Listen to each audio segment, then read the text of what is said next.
This program features live coverage of an African safari and may include animal kills and carcasses. Viewer discretion is advised. Well, it's a beautiful, crisp, clear start to a winter's morning here in the Lowveld of South Africa. The sun is just starting to rise and it's filled with promise. We're hoping that all kinds of animals are going to be out. It's the perfect conditions for our cats to be walking around and later for our herbivores to walk towards water. We hope that you're strapped in and ready for this, your very own live African safari.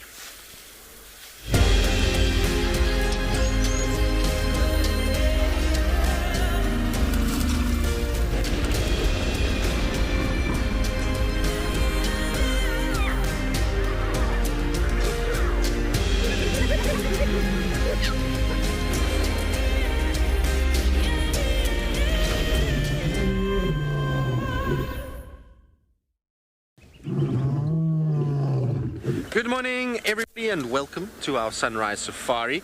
As you can see, we're just getting started for our morning. We hopefully are going to have a good one. I feel like after yesterday's quiet drive for us, I'm hoping that David being on the vehicle is certainly going to change things. Now, before we get into everything, my name is Tristan. As I said, David is on the camera this morning and we are coming to you live from South Africa. This morning we'll be coming to you from Phinda and Djuma. There'll be no Pridelands or Tswalu this morning. They'll hopefully be out maybe this afternoon. But anyway, we are live, which means it's interactive and we want to talk to all of you. And to do that, we need to have a conversation. And so we have to have questions and comments to keep the conversation going. And so we'd encourage you to use the hashtag WildEarth on Twitter, at FC on the YouTube chat stream, in the comments boxes of the various platforms we stream to, as well as the kids questions at wildearth.tv. Now, the plan for the morning is such that we are going to go south. We are going to head slightly southwest to start, hit the southern boundary and then meander eastwards. The reason why we are going to be doing this on this particular vehicle is to the southwest was a young male leopard that was seen yesterday. That would be a new leopard for us here at WildEarth. He comes out of Mala, so we're going to just go and scratch and see if maybe, just maybe, he came north. I suspect that he hasn't, and this is a very, very long shot because I'm pretty sure he's going to turn back towards Mala, given that he has mated down there, he's scent marks in that area. So, you know, I'm sure he considers himself territorial to the south, but you never know. Maybe he's on a one day. He's about 3.5 years old now, so he could very well be just wandering about, even though he has mated. So that'll be the first kind of port of order. Then from there, we're going to go eastwards. We'll try and see if we can't find any sign of Tundi, particularly, and then obviously just check in with Marips. We'll see if there's any other vehicle that wants to go and check. As I was explaining yesterday, what we're going to try and do is just try and limit it just to one car drive for now, just so that it's a checkup on him, but it's also not overly pressurizing him while he recovers from a swollen paw.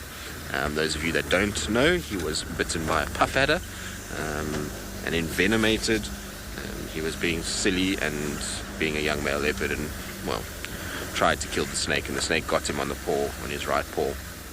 And so it's swollen, it's going to be sore. The extent of the damage is really largely unknown. I've spoken to a number of different people that say, you know, it's possible that he'll recover, but there's potentially going to be quite a nasty wound for a while. But we'll see how it goes and see how he goes. And we'll figure it out from there. So that's the kind of plan this morning, is just to try and check around. But Tundi particularly would be a nice one to catch up with as well. And, well, hopefully she's lying there with him. I mean, that would be first prize. Anyway, I was saying it's a beautiful day.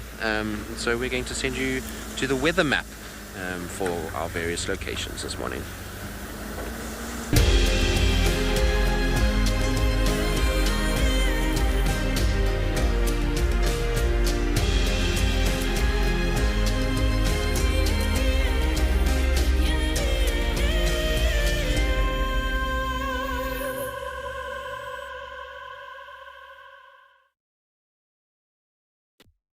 Of the Djuma feats. This half is known as Team Wendy. Wendy is the name of the vehicle, in case any of you are slightly unsure about that. My name is Lauren, and I do have Morgan on camera, who woke up on time today, which is very good. Morgan sometimes sleeps in, and it means that we're late. Anyway, I wanted to point out something very interesting. If we look to the north, my right, this is sort of in the direction of Buffelshoek, you can see the skyline. And it's kind of drab, it's not too colourful, but you are getting that amber line of the sun rising. Then, if Morgan can just pan really, really slowly, you're going to start to see blue appear. And it's going to happen really, really slowly. I would say about now. On the left-hand side of the picture, you're starting to see a blue line. And as Morgan continues to pan around, you're now looking at the south of this property. You can see that line becomes really, really prominent. You see, it starts off small and gets big. Do any of you know what that blue line is? I'm sure you do. You see it? So you're getting all the other colors of the sunrise, but you're getting that deep blue. It's a gorgeous color. It's almost like my nail polish sometimes. This is actually the Earth's shadow. That's what you're looking at there. The shadow of the Earth. Not the pink, not the orange, not the red. That's from the sun. But right there, you're looking at the Earth's shadow. And it's amazing. And it's also sort of got two parts. There's two different names, if you like, when it comes to looking at the Earth shadow. And like any solid object, the Earth is solid. At the end of the day, it's going to cast the shadow when the sun hits it. And in astronomy, it's all astronomy terms, the umbra is a darker portion of that shadow. Because the Earth is spinning, the sun is moving. That means the shadow's not going to just be one stagnant, solid shadow. It's going to change. And this sort of darker inner portion of that shadow is called the umbra. Now, the penumbra is known as the sort of outer, lighter portion of that shadow. And that's what you're looking at when you see that blue line in the morning as the sun is rising. You are literally looking at the Earth's shadow. And like all shadows, the shadow of the Earth is always opposite to the shadow of the sun. The sun rises in the east, as we know, and settles in the west. You learn that from Beauty and the Beast. Or at least I did. Isn't it beautiful? Sometimes we forget about these things because we're too busy looking for tracks or trying to find animals. Trying being the key word.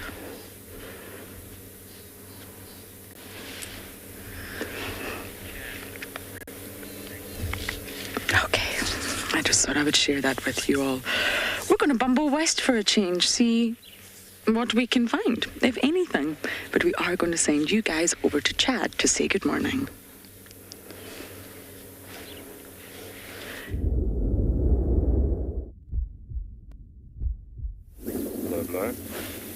Good morning, everybody, and welcome to andBeyond Phinda Private Game Reserve, where we set out this morning to look for lions.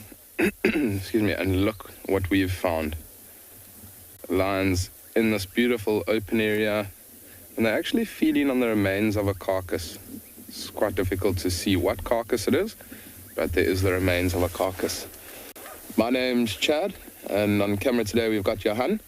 And what a way to start the morning. Lions on the move.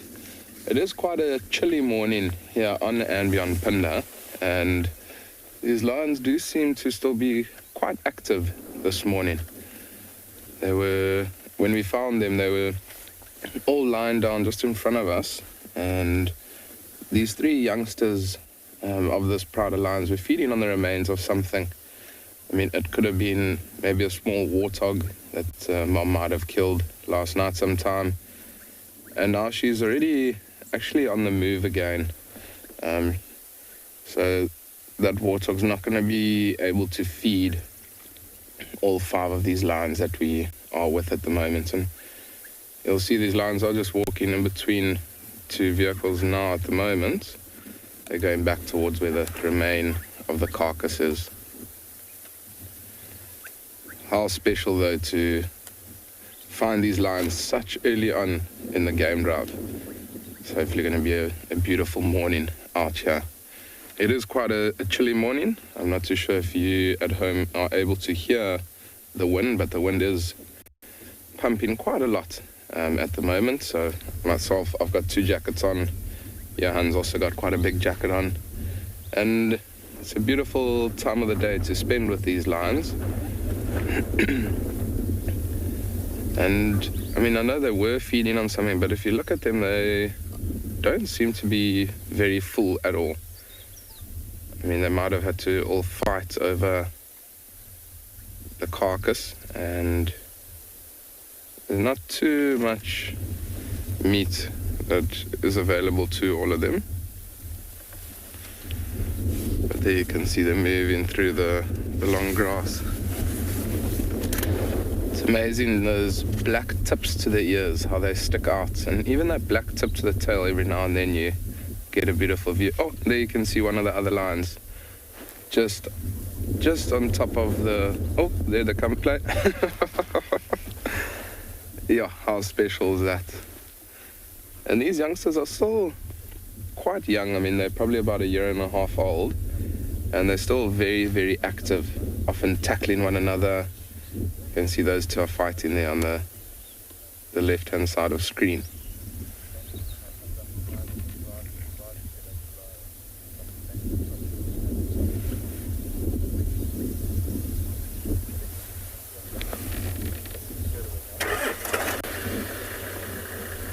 Beautiful to have them on the move like this. And when we did find them, they were lying down, and Mom all of a sudden got up and she started to move. So I don't know if she spotted something and now making her way in that direction.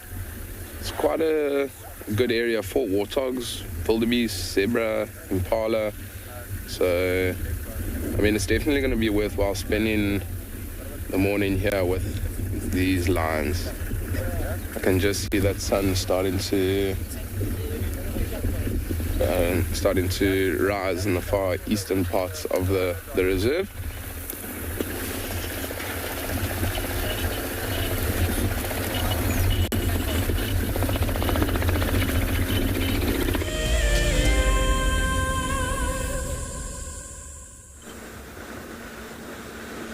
Well, while Chad has had luck already this morning, we're still busy trying to find our way. No sign of any tracks yet for any male leopard coming north over the boundary. So, like I say, I expected him to probably go south back to Mala, but it was just an off chance. You never know. Sometimes young males can wander a little further than they think. And the fact that he's coming up, it's not the first time he's been seen in Hoffman's property, which is to our south here. So it seems like he's slowly expanding and pushing. But I had to have a laugh because yesterday I got on the radio that they have Tavangumi in there, and we haven't seen Tavangumi move out of Buffelshoek in quite some time now. It's been about 3 weeks since he's left Buffelshoek properly. So I found it very, very odd, and then the guy sent me photos, and it's 100% not Tavangumi. I think people find a young, relaxed male leopard at the moment, and they just assume that it's him. He's getting the Djuma syndrome. Actually, just before we come up this road, I want to quickly just check. Power lines are making so much noise this morning. They're chatty. I just want to check the quarry first before we go up towards Treehouse and then bend back south.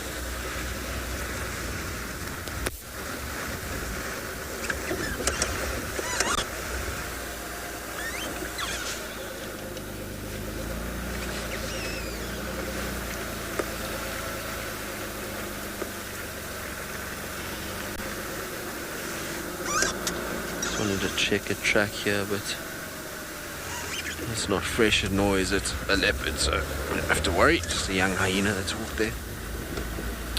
Alright, well, let's check the quarry quickly, and then from the quarry we'll go Treehouse Dam and down back to the boundary. It's always just a good place to check here as a crossing point for a number of our different cats, so well worth having a little scratch around. here before heading further on. All right, while we check here, wish us luck. Hopefully we'll find something on the road somewhere.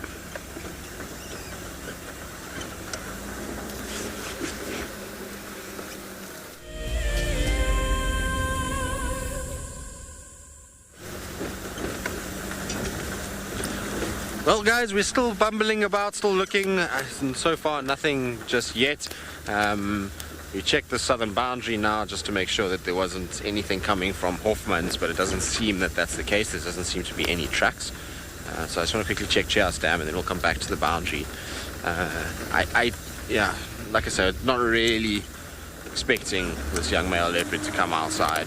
I suspected he would probably head back to Mala Mala, but it was worth a shot just to see. You never know. So it's just like taking a bit of a gamble sometimes. It seems that there's also a small herd of buffalo that's hanging around somewhere. I see their tracks are going up and down all over this place. And I drove here quite extensively yesterday morning. And so I'm hoping that we'll be able to kind of find something in this general vicinity. All right, so while we carry on and see what we can find, Phinda's off to a cracking start with some very active lions. I'll send you back across to them.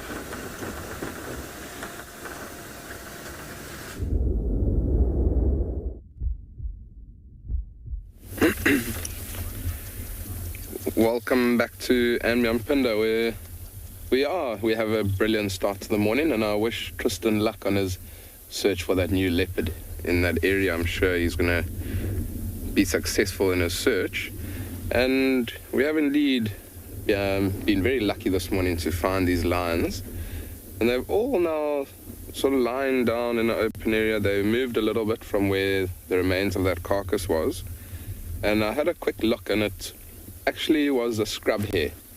A scrub hare, for anybody that isn't familiar with a scrub hare, it's basically a little rabbit, a nocturnal rabbit that often runs around in these open areas and things. And I think they might have caught that last night, just being very opportunistic. Apologies. It wouldn't be something they go out of their way to hunt. I mean, they probably just bumped into it and stuck one paw out, and that's how they got it. Because normally, if they are going to hunt something, they want to make sure that it's worth their while. I mean, for instance, if they put in a lot of effort to try and catch something like a wildebeest or a zebra, they know they're going to be rewarded with a lot of meat for all these lions that are here. So they wouldn't go out of their way to try and catch something small like a scrub hare. But if it does run across their path, lions being lions, very opportunistic, they'll take that opportunity.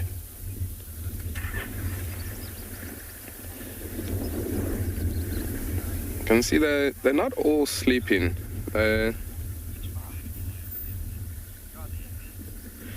Davey, so this is a part of the mountain pride.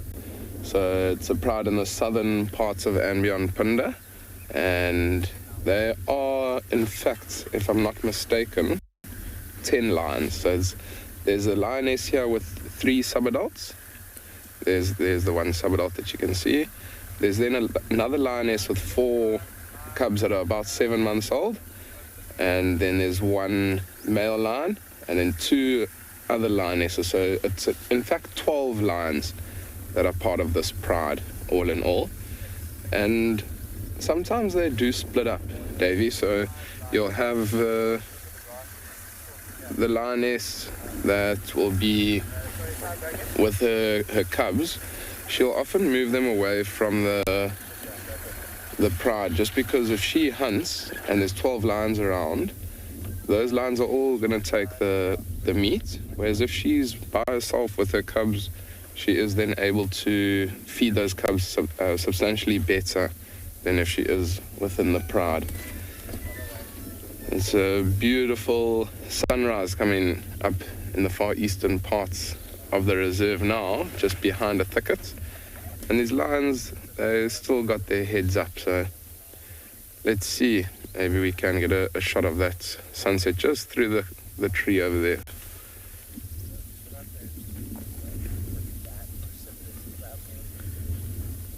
not a bad way to start the morning here on andBeyond Phinda.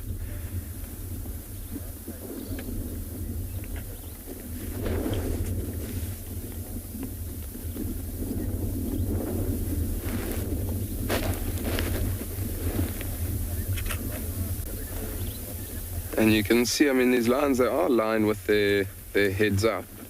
They're definitely not sleeping at the moment. I mean, these lions, it is a good time for them to be active. Also, it's a good time for predators to hunt. I mean, with this wind, the animals wouldn't really pick up their scent. Also, there's a good chance that they can stalk up to their prey a lot closer because of the leaves rustling and grass moving and things like that. So they can often get quite close to their prey before they do try and pounce. So, I mean, it's definitely worthwhile spending most of the morning here with these lions until they do maybe decide, once it does start to get quite hot, to go lie in the shade of the nearest tree or go inside one of these thickets that is around us.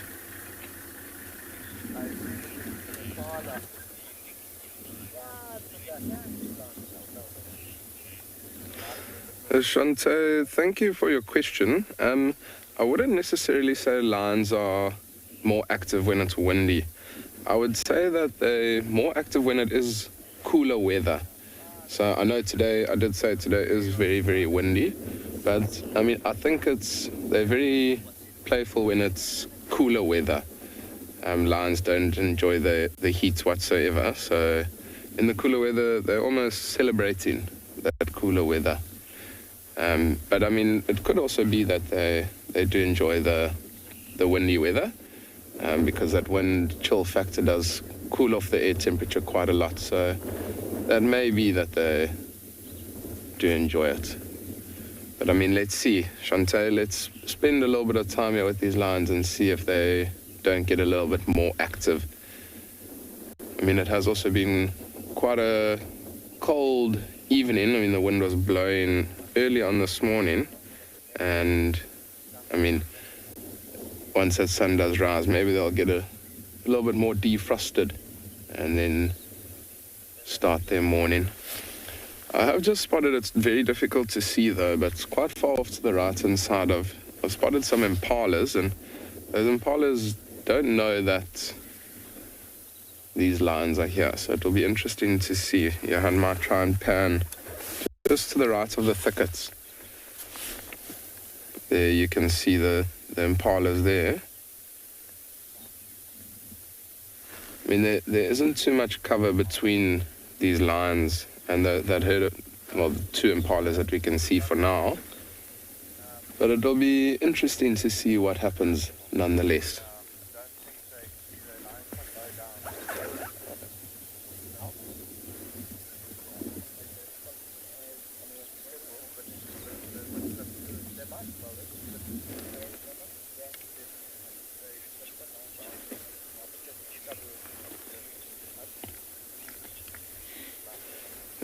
Jessica, not necessarily. So, I mean, often you'll get a pride that will have two dominant males. So we call it a coalition.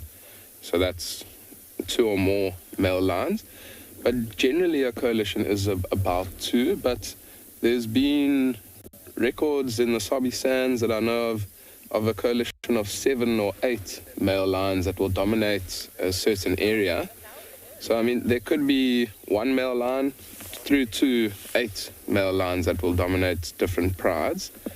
So, yeah, not necessarily they'll be 2. A lot of the time it is 2. That's just how it does happen. But, yeah, no, not necessarily will it always be 2 male lions that dominate an area. This pride was dominated by 2 male lions, and unfortunately, they got into a territorial dispute with the coalition of males up in the northern parts of andBeyond Phinda, and we didn't see the one male for about 2 weeks. And then one of the rangers unfortunately did find the remains of the male lion up in the northern parts of the reserve, but that is nature. I mean, that's what does happen out here. So now there is only one male lion that dominates the two prides, this pride, Mountain Pride, that we're with at the moment, and then another pride in the far western parts of the andBeyond Phinda called Ngala Pride.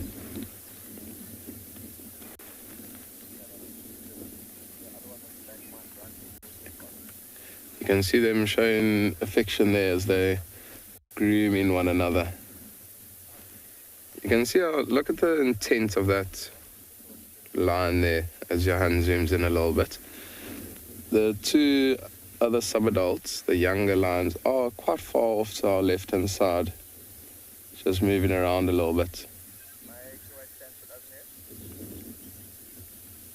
Now that beautiful golden lighting is starting to come through as that sun does start to break the clouds.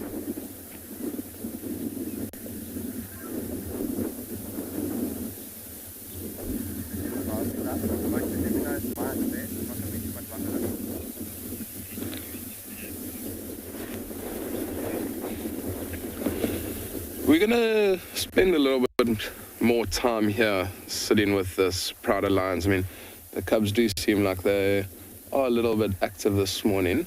So let's sit and be patient and let's see what happens.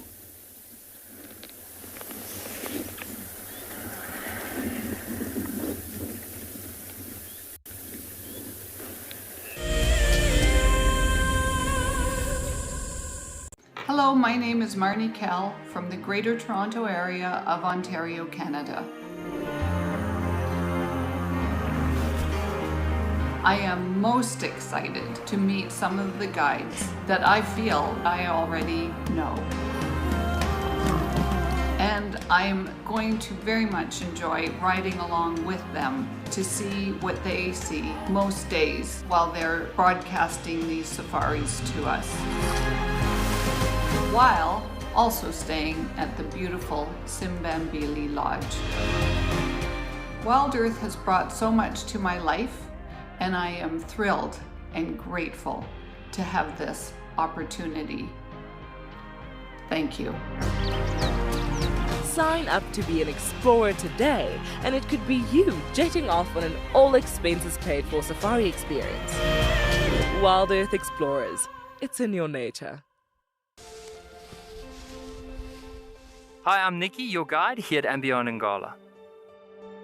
So my favorite animal in the African bush definitely has to be the zebra, because like people, with our fingerprints, every single zebra has a different stripe pattern. And, of course, a group of zebras together is called the dazzle. How unique is that? Come and join me or one of my colleagues here in Ngala for a sunrise and sunset safari on WildEarth.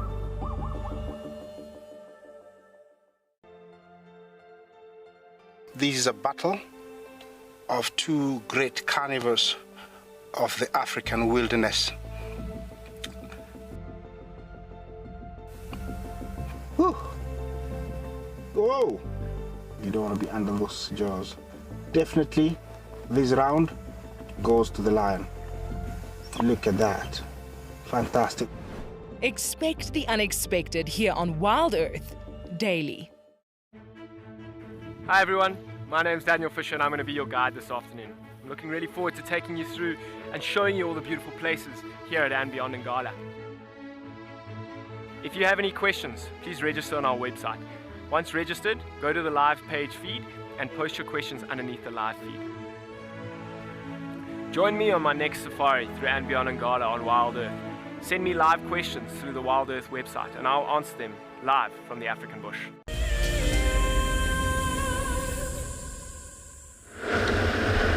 I haven't had much luck so far, but I have came north, and for a reason. Apparently the Talamatis have got cubs, brand new cubs, and we thought the last time that some of the females were either getting ready to give birth or lactating. And I hoped, yesterday they were at Bushbuck Dam, which is on the other side of Buffelshoek at the Manguleti boundary. And unfortunately, Buffelshoek's a bit of a no-go for us right now. Not in terms of traverse, I can go in right now, but in terms of signal, which is very disappointing. But I was hoping that they might move south and then we would get to see them. Wouldn't that be so wonderful? The Nkuhumas have also got cubs, but it's very rare for them to come to Djuma. And we used to have a very intimate relationship with the Nkuhumas at WildEarth, but with the Talamatis, they're a new pride to us in terms of they've always been around. But they always stayed on Buffelshoek, which means we didn't really always get to view them, if ever. It was random. I remember viewing them once from the cut line. It was about a 1 out of 5 visual. Lurking. I'm so good at lurking. And we can only spend time with the Talamatis when they come onto Djuma. And it's about once a week, sometimes not even that. So it's difficult. It's difficult to keep up with the lions. We don't see them every day. If they're not on Djuma, we really can't spend that much time with them. We have had some fantastic sightings with the Talamatis. They're really, really delivering. But if they stay up on Buffelshoek, then they're a little bit too far out of reach for us right now. Lions are tricky because their territories are so big. They're much larger than leopards. Leopards' territories are much smaller, and we're very lucky with the traverse that we do have, Djuma and Chitwa. That encompasses a lot of leopard activity. But with lions, their territories are so huge that if they spend a week in one part that we can't access and we're not able to see them, it's a little bit trickier to keep up with them. The Nkuhumas have pushed south, as many of you know, and the Talamatis are coming into Djuma, which is great news. So I was personally hoping that they would have magically moved south this morning. We can try and get a few of the little cubbies. I don't know which lionesses have the cubs. That's why I want to see them. I want to know exactly which lionesses have given birth. But the Talamatis already, it's quite substantial. You've got 5 lionesses. And the most iconic one is Blue Eye. She's naturally very easy to identify because she has a blue eye. Amazing. And then you've got the sub-adults, the 9 sub-adults that are getting really, really big. You've got the 6 females and 3 males. And then, of course, you've got dark male. But the lion dynamics are getting very interesting around here. I think Tristan mentioned the Ngala Pride to you the other day that are 21 strong. That's a lot of lions. So things are shifting as always.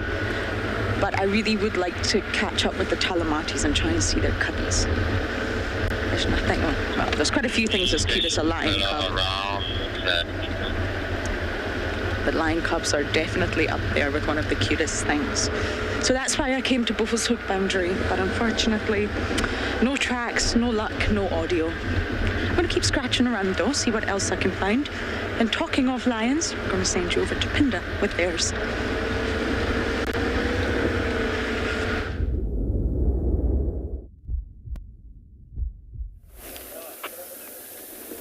I wish Lauren good luck in trying to find those little lion cubs.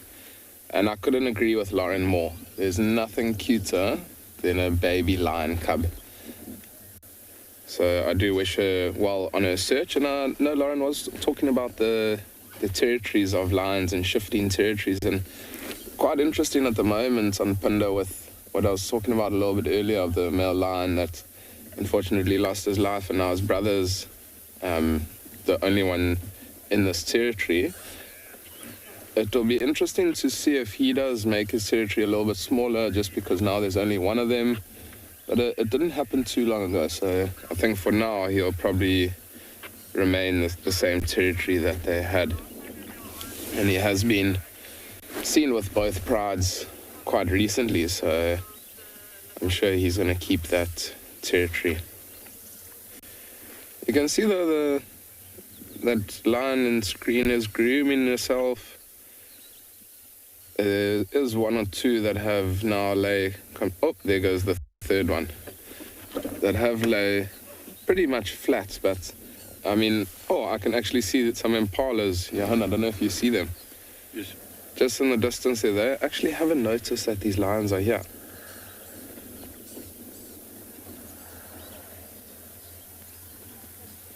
Let's see what happens. I mean, the lions are blending in completely into the grass, and the lions likewise don't know that the impalas are there. Can you see the impala? Just lifted up its ear there. Let's wait and see how long it takes for this lion pride to notice those impalas. If they do notice them, they'll then alarm call, and that will then give away the position of these lions. And how beautiful is that? You can see there's not too much cover between us, where this lion pride is, and those impalas, so it's probably not the best opportunity, but knowing these youngsters, very, very inquisitive, they love chasing anything that moves.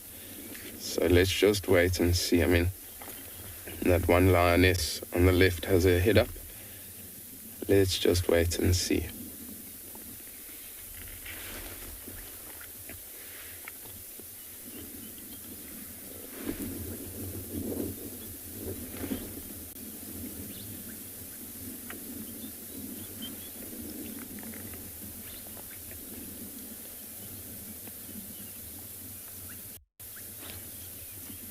Impala is looking at, I think they might be looking at us though, at the vehicle. We're just gonna sit still.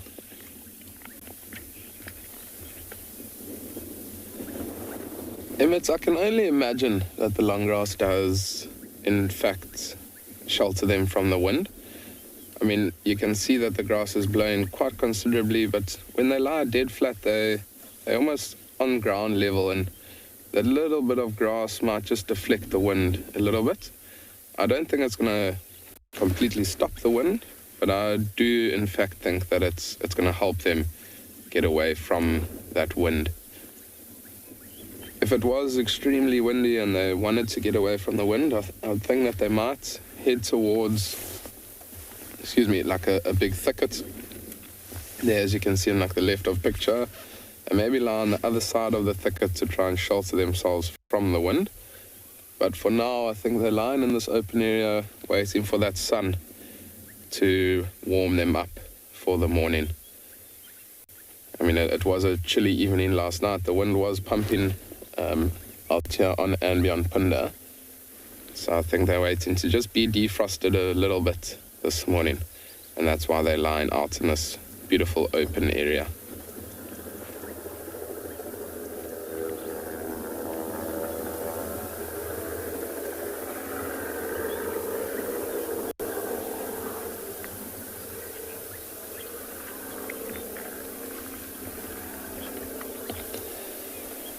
The Joneses, couldn't agree more. This is spectacular. I mean, to just sit, we're actually here by ourselves. There's no other rangers around. We've got this pride of lions all to ourselves, and anything could happen. There you see that impala. I mean, there's a little bit of long grass between the lions and that impala. So we're definitely going to spend most of the morning here with these lions and see what happens. There's a mom yawning again.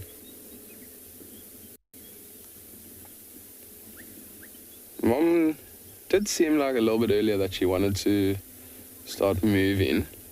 And she's often the one that's going to make those decisions. She's going to, if she does get up, the rest of the pride will follow her. So this line here in screen is I wouldn't call it the pride leader, but she's the oldest in the pride. And she's the one that will make the decisions as they go on. So we're going to keep a close eye on her and see what she does. I've also lost view of the impalas that were on the right-hand side of the thicket that Johan panned to a little bit earlier. So they might be even moving towards where those two impalas are on the other side of the lions. But let's just wait and see.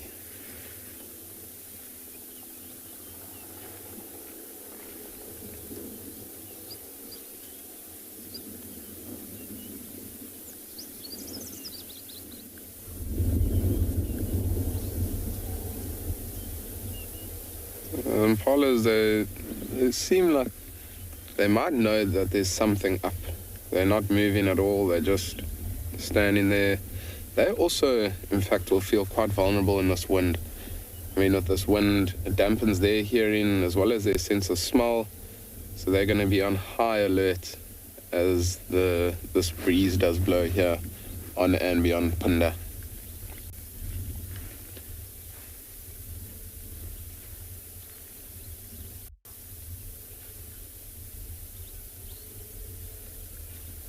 See, Mum's looking to the right where that herd of impalas was.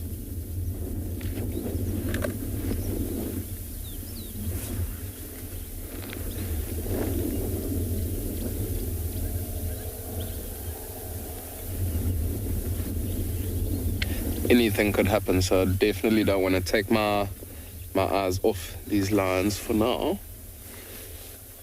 And we might see if they do get up. You might see Mum try and loop around maybe into a more thick area to try and get closer to these impalas.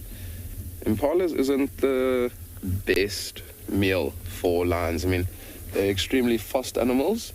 And also for these lions, I mean, they're going to have to put in a lot of effort for not that much reward. I mean, these lions almost being fully grown, they're going to need a substantial amount of food to be able to get that energy and nutrition that they need. So they would rather most likely go for a zebra or wildebeest. But as I was saying a little bit earlier, lions, very, very opportunistic animals, just like all the cats, hyenas, and the works. So let's just wait and see. You never know what happens next.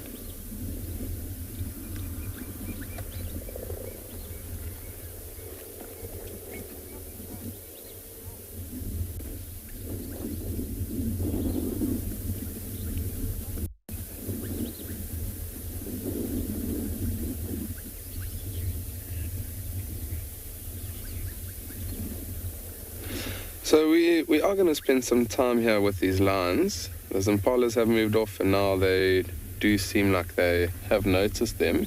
But we're going to stick around and see what happens next.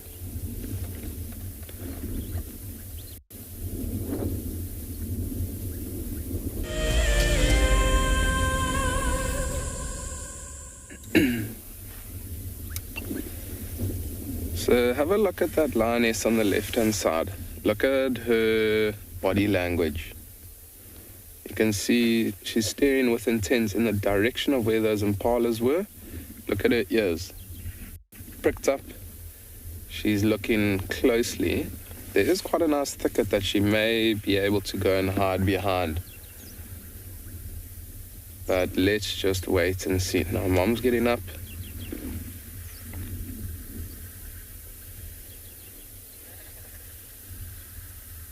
It's a very, very special morning here. And that sun's just risen above the thicket.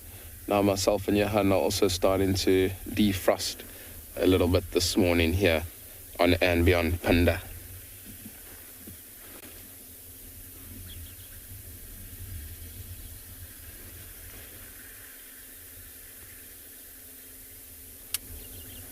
Mom looks like she's going to just lie straight back down. That lioness that is standing on the left-hand side of the screen, she is a bit of a younger lioness. She's probably about 4 years old. So she might be a little bit more inquisitive than this older lioness that's closest to us. The older lioness most likely knows that it's not a good opportunity for them to hunt. She probably knows from experience that in this open area, it's not the best thing to hunt. They're going to have to head towards a more thick area, and especially here in Zululand, the area where Phinda Private Game Reserve is situated, there's a lot of Nyalas. So, I mean, if they do head into those more thick areas, there's probably a better opportunity for these lions to be able to hunt. But as I've said, we are not going anywhere. We're going to spend the rest of the morning here with this pride of lions and see what they do get up to. And it's already been a special, special morning with this pride of lions. So let's not go anywhere. Let's see what happens.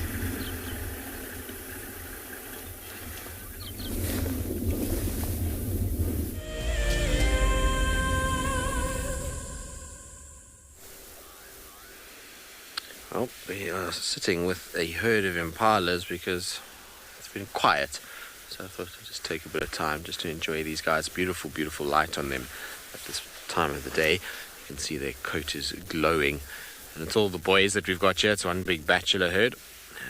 Most of them are probably looking a little on the skinny side at the moment. They've just come out of the rut, so they're never going to be in their best condition. Particularly males of this size. These are all breeding males for the most part. There's one or two young boys in amongst them, but they're all pretty much of breeding age, and so they've spent the last few months being hugely active and burning huge amounts of energy, which has meant that they, unfortunately, are probably a little bit more on the skinny side at this stage. But they recover quite fast after the rut.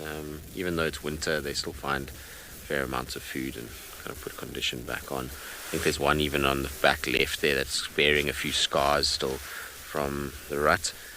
By the looks of things, the coat has got a few little nicks and kind of scrapes on it.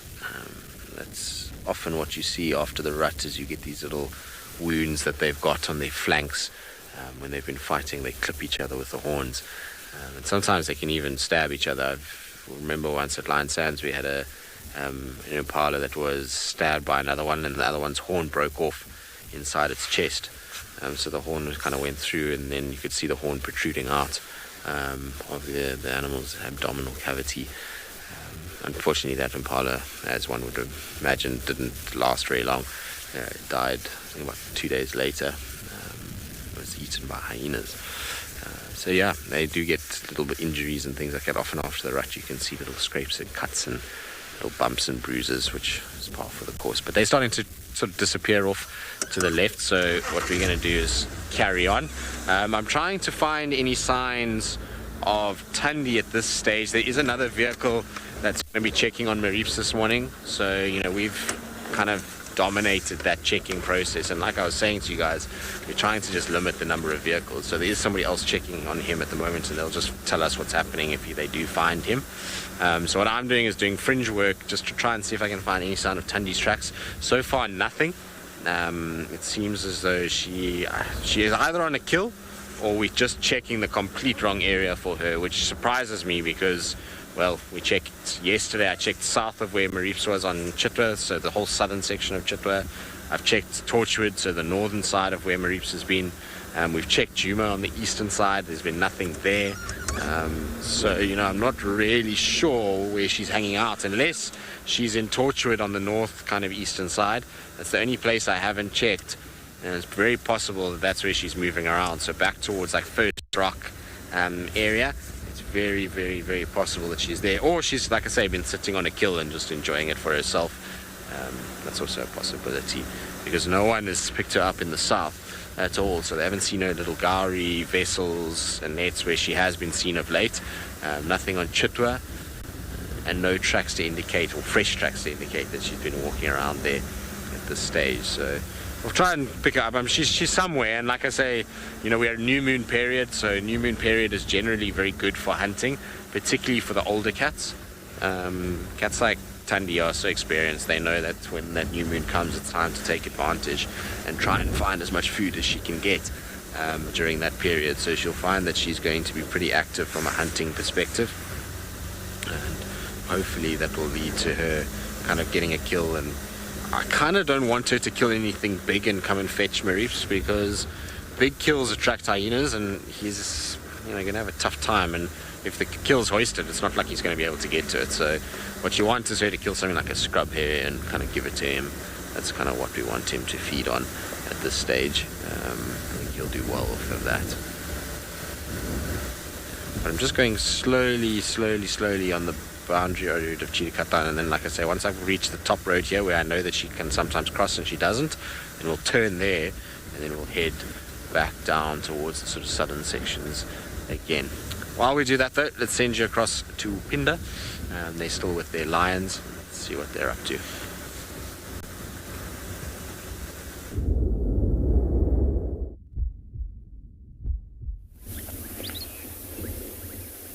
Welcome back, everybody, and I wish Tristan luck on his search. And I'm also very interested in what's going to happen with that young leopard cub that got bitten by that puff adder. I'm sure it's going to be all right though. And we've just repositioned a little bit. And you can see now that beautiful golden lighting on that youngster as it closes its eyes. You can imagine how nice that must be though. I mean, this wind is very, very chilly this morning. So you can only imagine as that sun does start to beam down on these lions, how they must be enjoying that.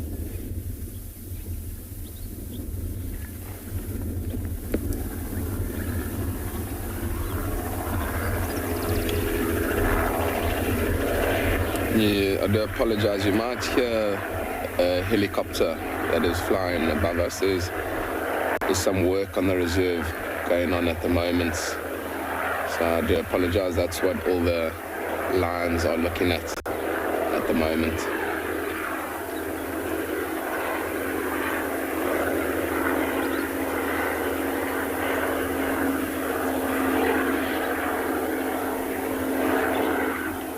They're all very interested in what that big machine is doing flying in the sky.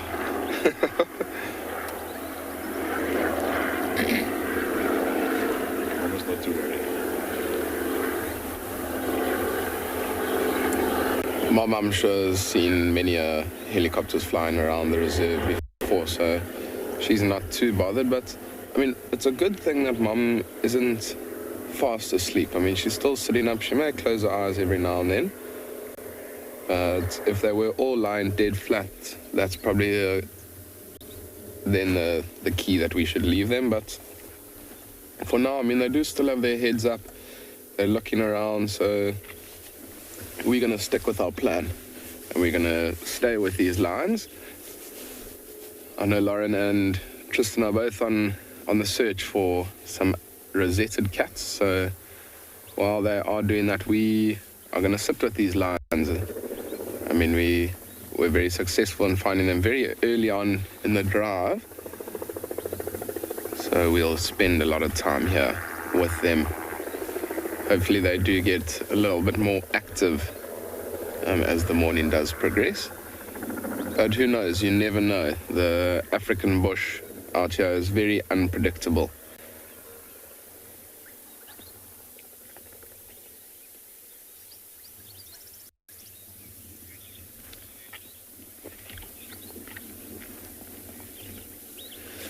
Susan, I don't think they're too full to hunt at all.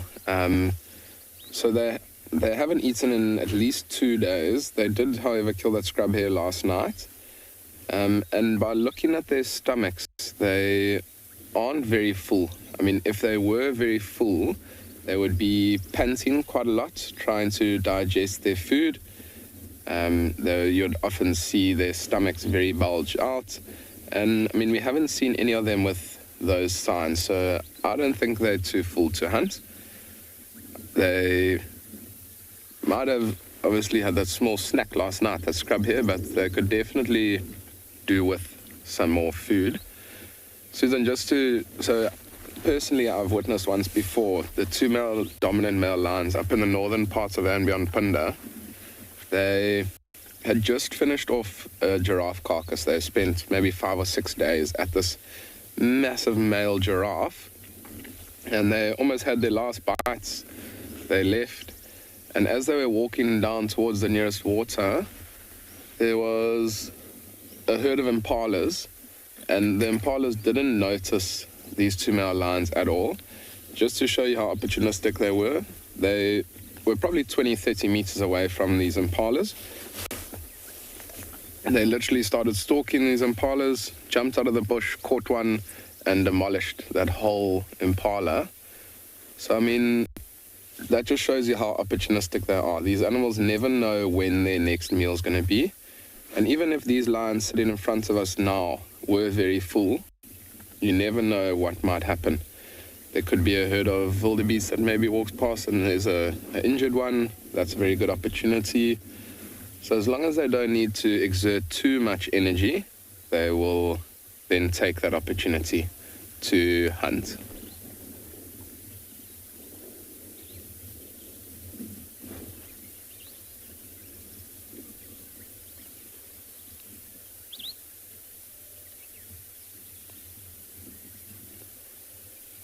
There you can see Johan's got a beautiful close-up view of that lion, you can see how the eyes are starting to slowly close. And the other three around it are lying pretty much quite flat. We might spend another 10 or 15 minutes with these lions and see if they do get up to anything. If not, I've just heard a branch breaking a little bit further south from where we are, just behind the vehicle. So it could indicate that there might be some elephants around. So we may in fact maybe go see if we can find those elephants. But we do know where these lions are. They're in quite a nice open area, so we could always come back to this pride of lions a little bit later on. Maybe they do decide to get up and maybe move to shade or maybe move to a different area.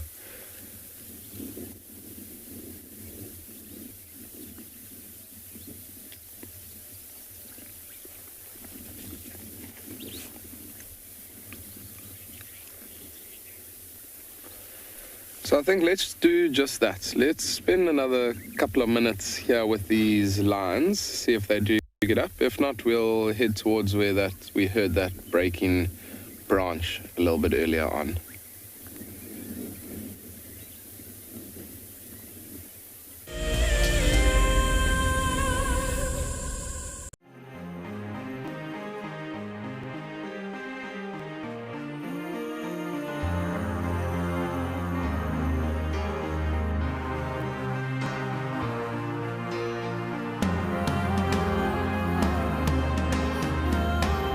Suspended above Kenya's Masai Mara is a breathtaking lodge where unrivaled service goes hand in hand with extraordinary wildlife sightings.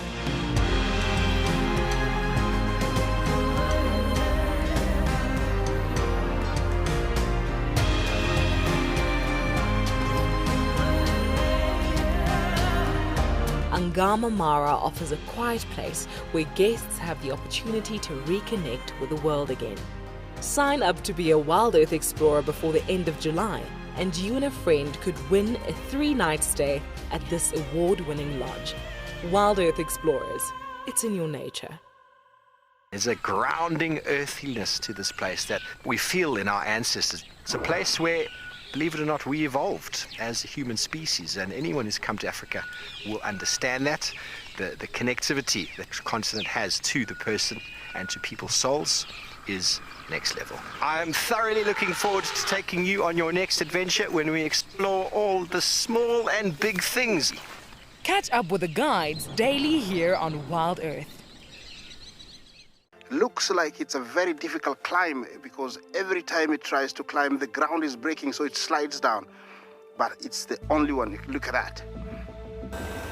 That is a call of desperation with a cub. It's like, what are you doing, mommy? Oops! Oof! Expect the unexpected here on WildEarth daily. Hello, I'm Marna, your WildEarth Safari Guide from andBeyond Ngala. What I really like about connecting with WildEarth viewers is that we get to speak to viewers instantly, and I get to show you this beautiful property. If you want to ask me a question, register on the WildEarth website. Simply head over to the live safari page and you can submit your questions there. Join me or one of the other guides twice a day on WildEarth.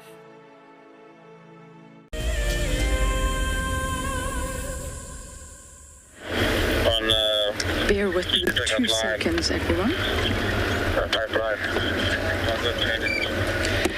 We are popping into Zimbabwe. Just gently.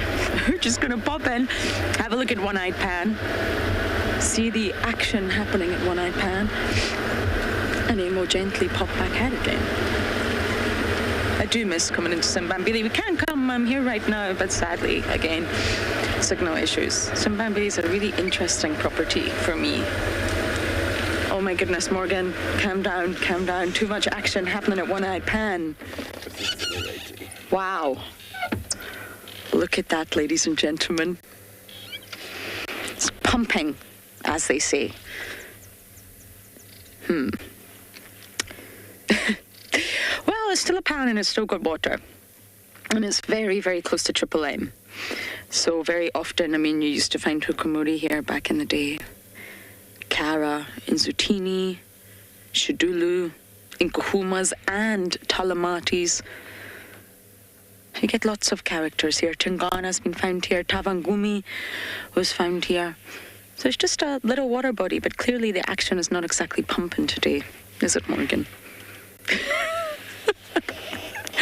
But it's always worth checking, I guess.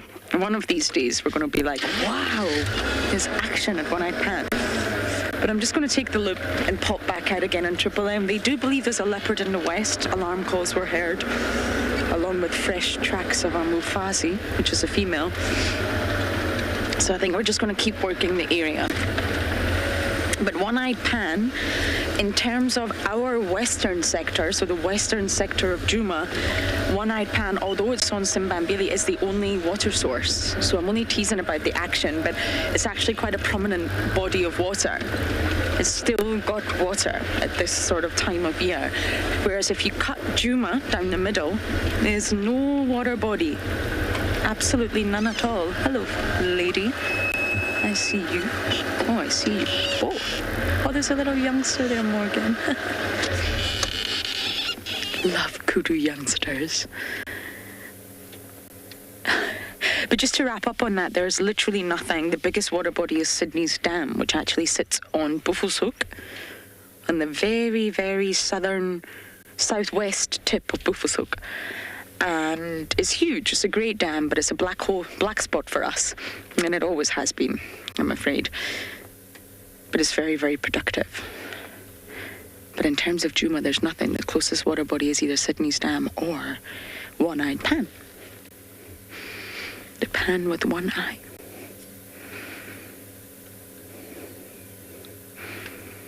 I love kudu. Imagine what they hear.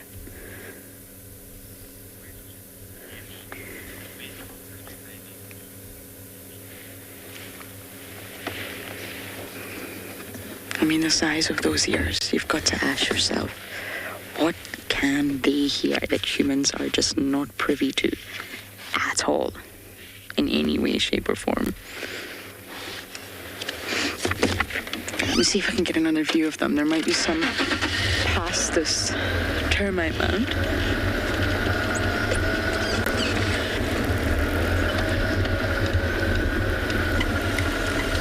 I haven't been on Simbambili in a really long time.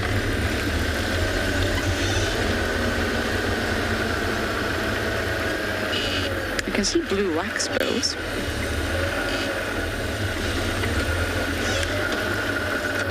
Morgan, they are most likely going to fly away, but you see that blue wax bill just sitting up there so perfectly?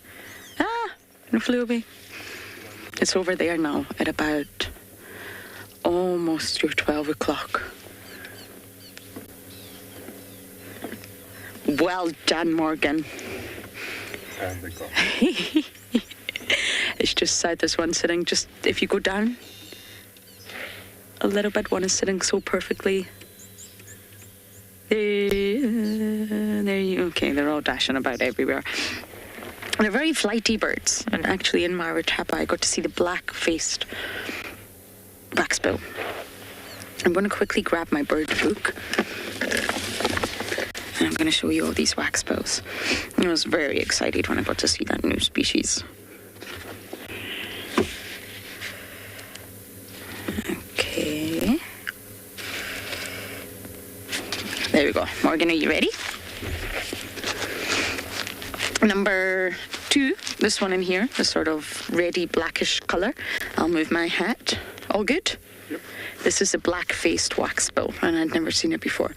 I got to see that at Maritaba, which was really cool, a new species for me. And in here, the blue one, that's what we were just looking at, the blue waxbill. That amazing turquoise color. And then down at the very bottom, you get the violet-eared waxbills. We also get them here, but they're notoriously difficult to put on camera. The male and females look very different. But I mean, look at that coloration. Isn't it just to die for? You do get them here, it's just I'm not sure I've ever successfully put one on camera. Okay. I'm going to move the book now. There we go. I'm going to try and see if they have the Cinderella Wax Bill in this book, but I don't think they do. No, not in this book, they don't. But check out the Cinderella Wax Bill. It's a very famous, iconic bird. Well, I mean, with the name Cinderella. You gotta check it out. I'm just gonna scratch around Simbambili a little bit, and we're gonna send you guys to Tristan on the move.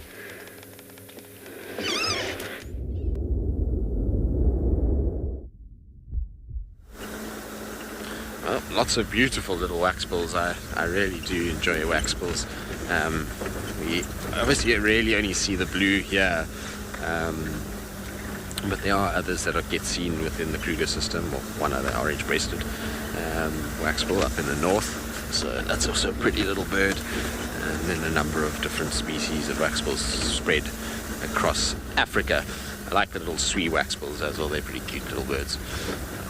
Alright, so we at the moment are not really winning, we haven't found much, but one of the other vehicles has reported tracks for a female leopard.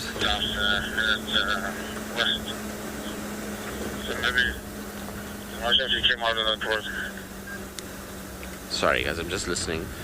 So I'm on Drakensberg at the moment. I don't see any sign of anything. Just confirm she cuts north and west. She got, almost northwest. So where you are, I can see you where you are. She was heading straight there, in that direction. Alright, copy. Let me look very carefully here. Try to see if we can pick up something. I'm sure she's gone straight over the road because I didn't see any tracks walking down. I was checking quite carefully as we were going. Alright, come in. So it's tracks for a female leopard, and I mean it could be Kalamba, it could be Tandi, I don't know which one it is at this stage. But we're just checking here very carefully to see if there's any sign of her popping out. You know, with all this buffalo dung, you would have hoped she would have found a little buffalo dung.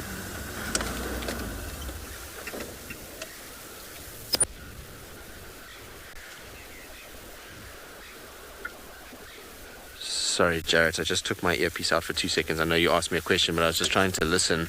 You hear these francolins that are alarm calling. Just want to quickly check here and just see if this isn't her. Let's just go around. So, Jarrett, sorry, can you ask that question again? Sorry, I was just trying to listen. They hear the francolins alarm calling in here.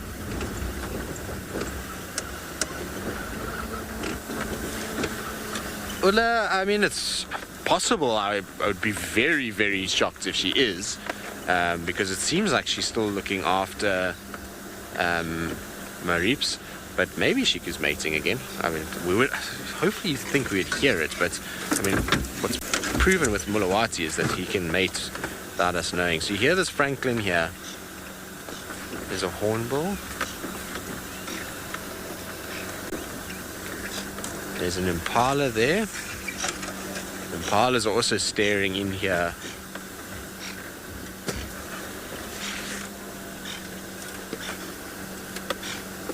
Just look for that white tip of the tail just twitching.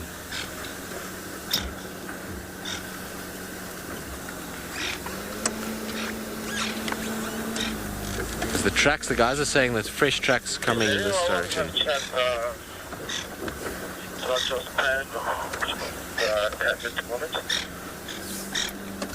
Can you see this francolin? Is it in the tree? It's low down here.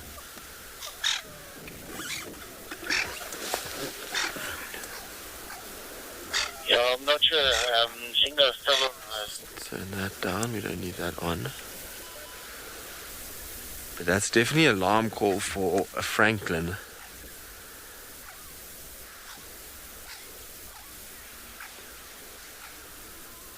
Just trying to see if I can see anything, because there are impalas here, so if there's a leopard, it will be low. It's not going to be up and walking, it's going to be hidden in this grass somewhere.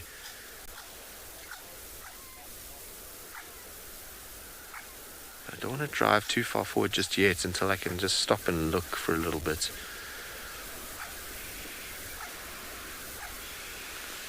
I mean, this is an area where Tanya and Kalamba, both of them, have used fairly regularly. It is a nightmare section to negotiate for us, but a perfect area for a leopard to move.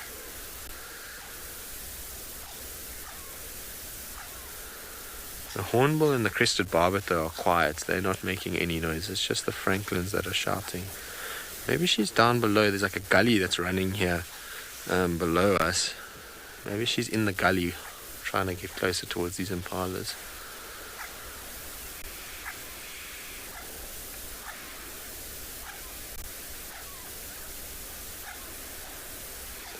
Franklin certainly were not happy. There's an impala snorting. I think the impala's just alarm calling at us because I've gone stationary now. Between us and the Franklin's alarm calling, I think that's why the impala's shouting. I don't think the impalas have seen anything.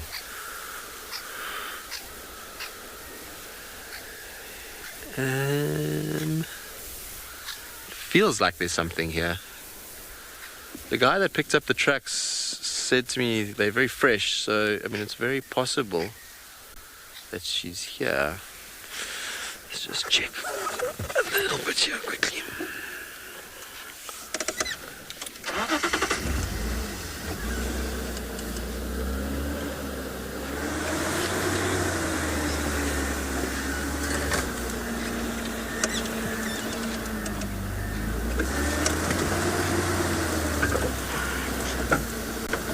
Alright, I just want to check down in the gully here to see if she's not lying in the gully and taking it easy.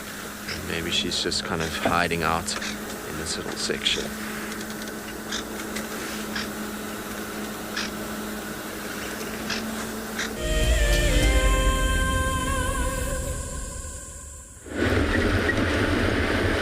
We're still scratching around looking for anything really. I think there's a leopard. Not hearing any alarm calls, not seeing any tracks. So it's almost like finding a needle in a haystack sometimes. But we're not going to give up. We're going to keep going. It's cold enough. It's still extremely chilly, which means predators are going to be mobile.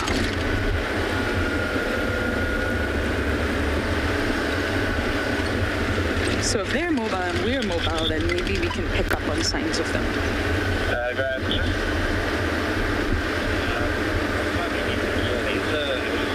That are very skittish, very close to where these factors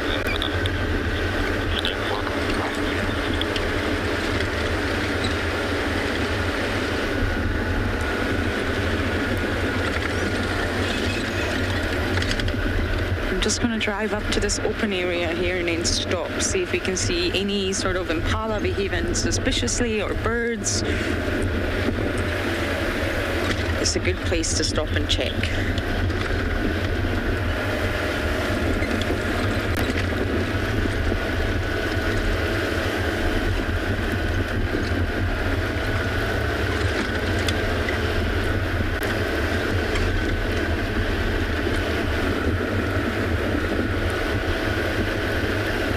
Well, there's one impala. Hello, you. It's a lone ram. I wonder where his friends are. But if he knows anything, he's definitely going to give it away. So sometimes you've got to stop and pay attention to all these animals. They may seem insignificant, but they're absolutely not. He will know. He sees better than us, he smells better than us, and he definitely hears better than us, that's for sure. So I'm going to keep scratching around this area, and hopefully at some point I get lucky with spots.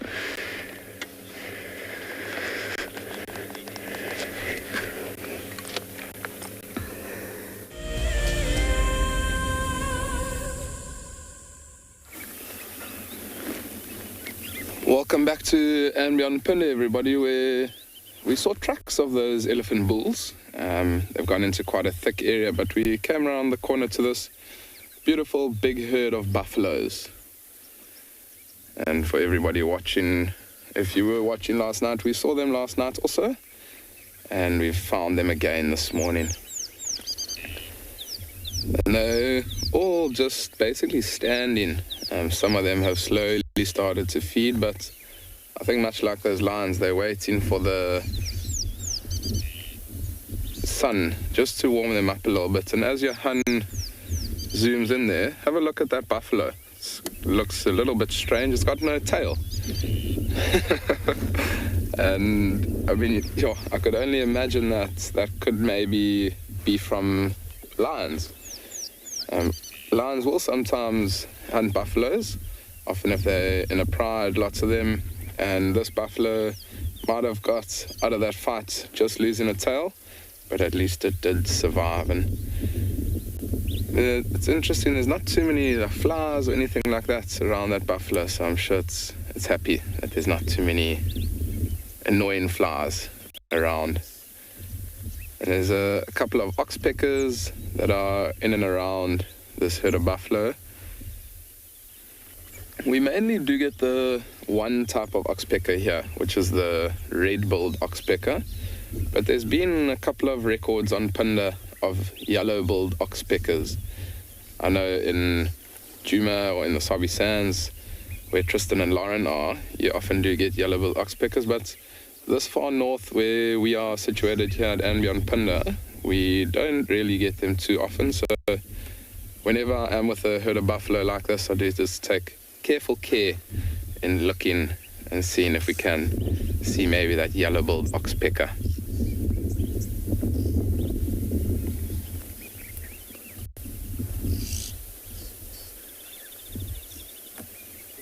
Beautiful to spend some time with a big herd of buffaloes like this, and I can only imagine from last night when we left them, they went down to the water to drink, and then they came out into this open area where they are now to rest for the evening, and they probably spend most of the morning here. I mean, buffaloes, they often will rest in the early mornings when that sun does start to rise, because they are what we call ruminants, and ruminators, they regurgitate their food to chew that what we call the cud ball, and they are able to get nutrients while they are just resting, so they don't necessarily have to move all the time. And you can see that there are a couple of younger buffaloes within this herd. Yeah, and I was just asking me how old I think they are, and a lot of these youngsters are most likely just under a year old. There's a couple of ones that are a little bit less than a year. There you can see that one there just at the back, probably just under a year old, and the one closest to us, maybe about 1.5 to 2 years old. You can see those horns have grown quite a lot. And you also notice that you can see these buffalo, the younger ones are quite light in color compared to the older ones, and that's actually so that they will blend into the grass a little bit more than what the older ones do. And if, say, for instance, the prouder lions that we saw, they were in this area and they looked, it would be a lot more difficult to be able to spot the youngsters in the long grass, and they might then just not decide to take their chance with this herd of buffalo.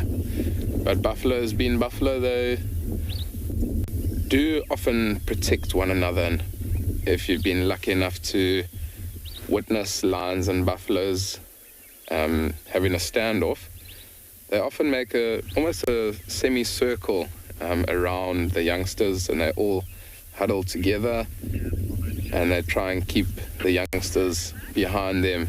I mean, with those beautiful big horns, they are able to defend themselves. And there you can see the beautiful big boss of that male. And he, just like those lions, closed his eyes, waiting to warm up a little bit.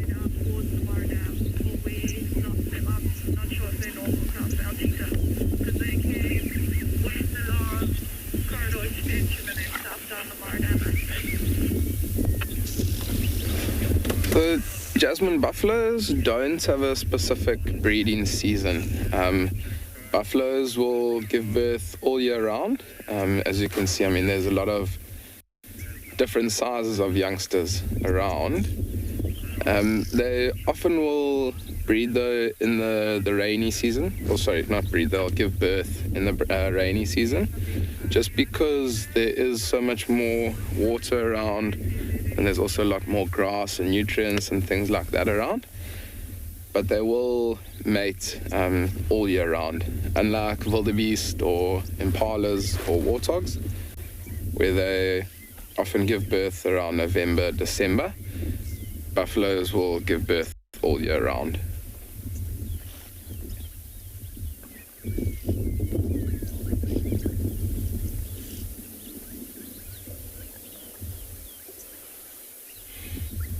It's amazing.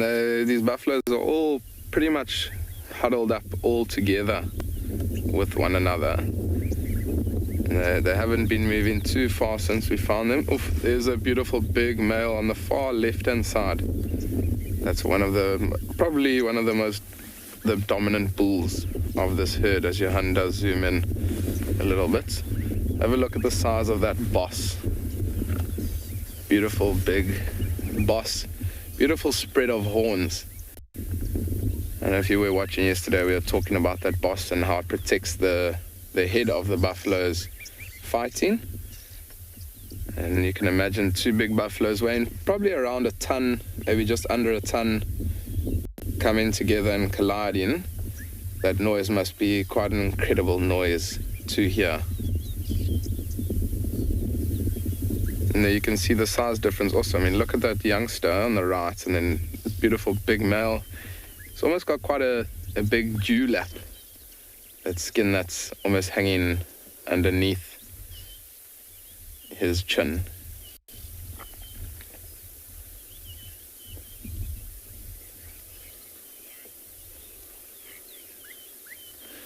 We're gonna probably just reposition, see if we can get a better position for these buffaloes. But while we do that, we're gonna send you over to Lauren, who's got another big animal for you.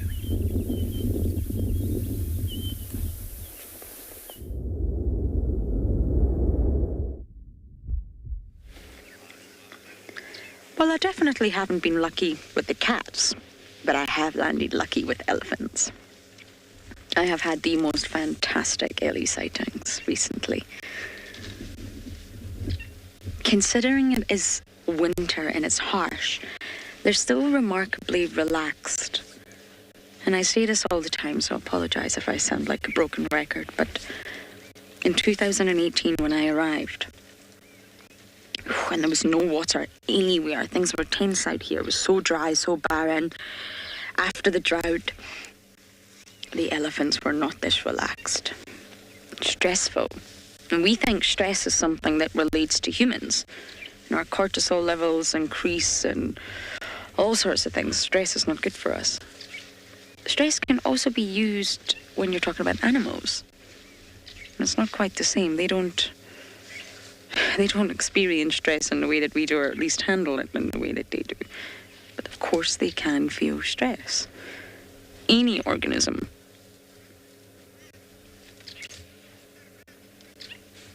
Even fish. You can hear the starlings.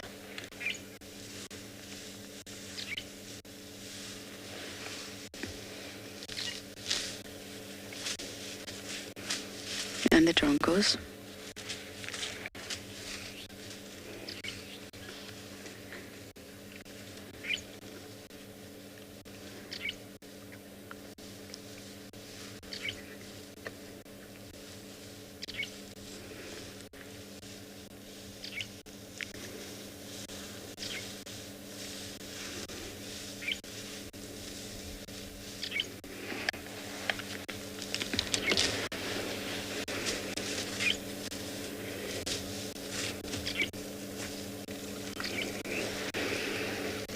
Delightful.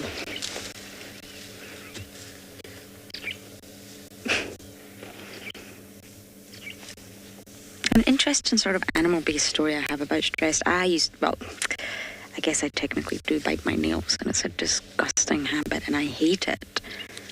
I mean, I'm 21 years old and I'm still biting my nails. What are you laughing at, Morgan? But you get the point, but it's deeply ingrained from childhood. If you even go into psychology, it comes from sort of oral fixation, but we won't go down that route. There's stress. And that's why I paint my nails all these delightful colours, because it stops me biting. But anyway, my aunt actually adopted a dog from a shelter. And this dog had been returned to the shelter 8 times for biting and growling. My aunt hesitated. They don't have any children, but is this a good idea? Do we want this aggressive dog? And they decided, yes, we do. No dog is aggressive. It's reacting to something in its environment. Something has happened. We're going to take him. And it was a really, really long process. He is the most wonderful dog now. He's so loving, full of kisses and hugs and all sorts. But he wasn't to start with. He was terrified. It took a long time for him to trust. But that's not the story. The story is he bites his nails. He pulls out his own nails. If he hears loud noises or something spooks him, he bites them, breaks them, and literally pulls the entire nail out. When they first received him, he had no nails on any of his 4 legs. Horrifying. And it's stress. It's something that he obviously did to relieve pain or stress in his past. He was obviously beaten, he was obviously abused, and as a sad story that is, it's unfortunately what happened. He now has a wonderful life. Spoiled, but anyway. And he resorted to stress. So I think it's very ignorant of us to think that animals don't feel stress. Of course they do. It's not going to be the same stress that we feel. It's not work deadlines and pressure and, getting from A to B on time. But it's still stress from the environment. Lack of resources, lack of food. And I've never seen an elephant bite in its nails, but do you understand my point there? And I think we also can't just limit that to mammals. It's really important that we don't just say, it's only mammals that feel stress. I think that would be really ignorant of us all. I think all animals do. Morgan, would you like me to move? Morgan's feeling stressed that I haven't been positioned. So yeah, I think it's really important that we understand that all organisms will feel some element of stress with regards to their surrounding environments and survival. But anyway, I'm going to try and reposition and catch up with this elephant herd.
The importance of forests cannot be underestimated.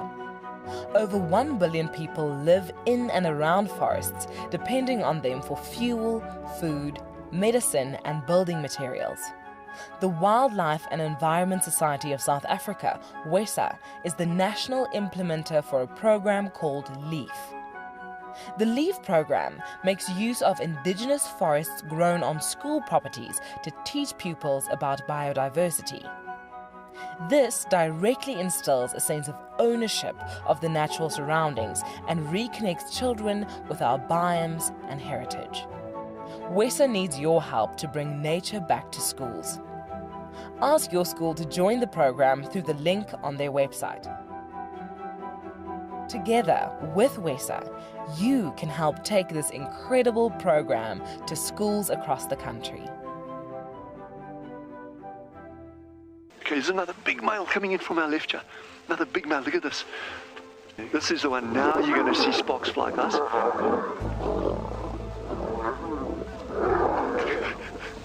Guys, it doesn't get better than this, eh? Yes, unbelievable. Africa, I love you, eh? Expect the unexpected here on WildEarth daily.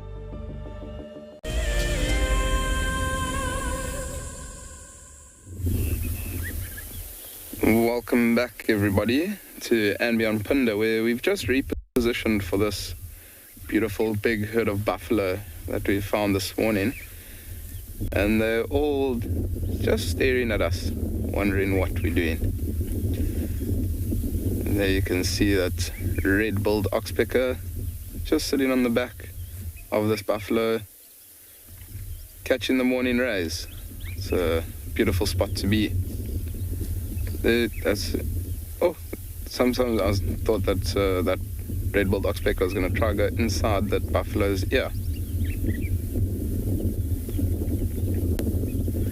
It's amazing the size of the buffalo's ears. I mean, they come out of just below the horns, and they're quite incredible, the size. I mean, buffaloes have an extremely good sense of hearing as well as smell. But also, I mean, even their eyesight, if you think about it, I mean, also there's so many buffaloes that are all together. They're very, very good at spotting things. The more eyes, the better out here in the African bush. You know, I would say that there's probably maybe just under 100 buffaloes in this herd. And I don't know, I mean, maybe there could be some more that might be a little distance away from us, maybe still in the thicker areas, moving out into the open. But I would say somewhere around 100 in this herd of buffalo. In buffalo herds, they can sometimes get to 600-700 buffaloes before. And if you've ever been to Kruger National Park, they've got extremely big herds of buffalo, especially up in the northern parts of Kruger. Especially when it's very dry. If you sit at waterholes, you're almost bound to see a big herd of buffalo coming down for their morning or late afternoon drink. And there's nothing more special than spending time with such a big herd of buffaloes. Often there's a lot happening, and often they make a lot of noise. And even just to sit in silence a little bit and just enjoy watching the buffaloes moving around, feeding. Lots of red-billed oxpeckers, yellow-billed oxpeckers that might be around. It's quite something to be surrounded by a big herd of buffalo.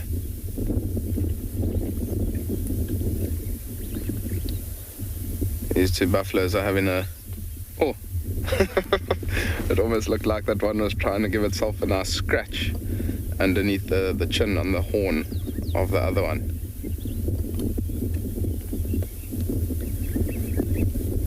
It does look like two females. There's one younger male, on the right hand side, and then it's a female on the left. It's quite nice there. You can see that it's a female with no boss.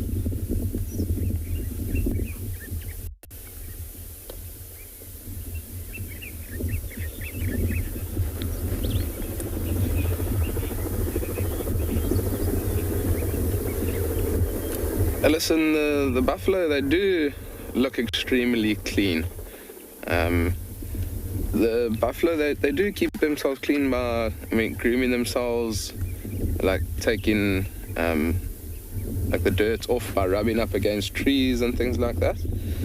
But also buffalo, they'll look healthier the more nutritious grass and things like that around. So to give you an indication, this year we've had extremely good rains on andBeyond Phinda, and so there's a lot of nutritious grass around, there's a lot of water around, and that's what these buffaloes need to stay healthy. And I'm glad you said that they do look healthy, because that's the exact same thing that myself and Johan said when we did found them. If they get the right nutrients, the right amount of water and everything, they will then stay very nice and healthy, and they'll look extremely clean as they are. I mean, this buffalo standing in front of us is almost like shiny in color. So it's a good indication of their health. So this herd of buffalo is a very healthy herd, which is good to see. And sometimes, I mean, you do see buffaloes that have lost quite a considerable amount of hair, or slowly start losing their hair. That's an indication of age. So as they get older, they'll often start to lose a lot of hair. And that's when they start to mud wallow.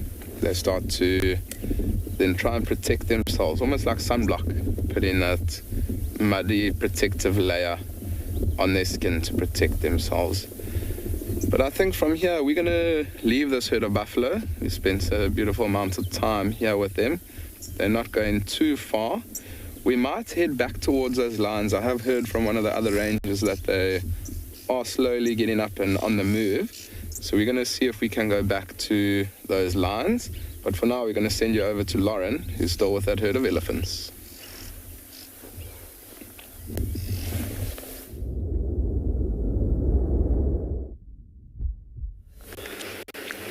Oh, bald spots as we get old, huh? I found a grey hair the other day. Rather horrified. I mean, at 21, that's pretty something. Anyway, we're still with the elephants and going back to stress, because I find it fascinating. Oh, I'm being scolded by my cameraman. Apparently, you just got a beautiful glimpse of my hat. Sorry, boss. There's actually a really nice acronym for stress in animals. And it basically goes like this. S, situations that release emergency signals for survival. Probably like that.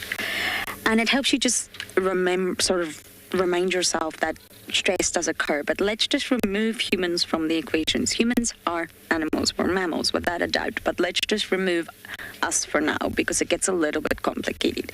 Humans love to say the word, stress, hectic, busy.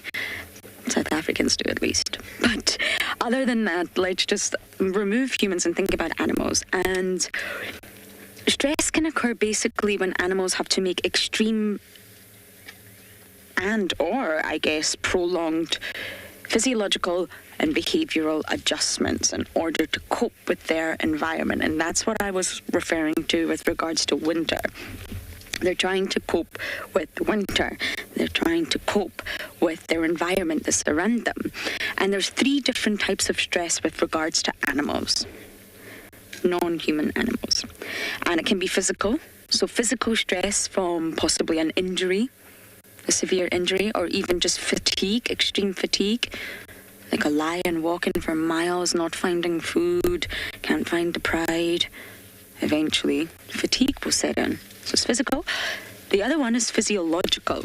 So this can be due to hunger or thirst. I think a tree just lost its life there. Or temperature control. Too hot or too cold. That's physiological. Or it can be behavioral.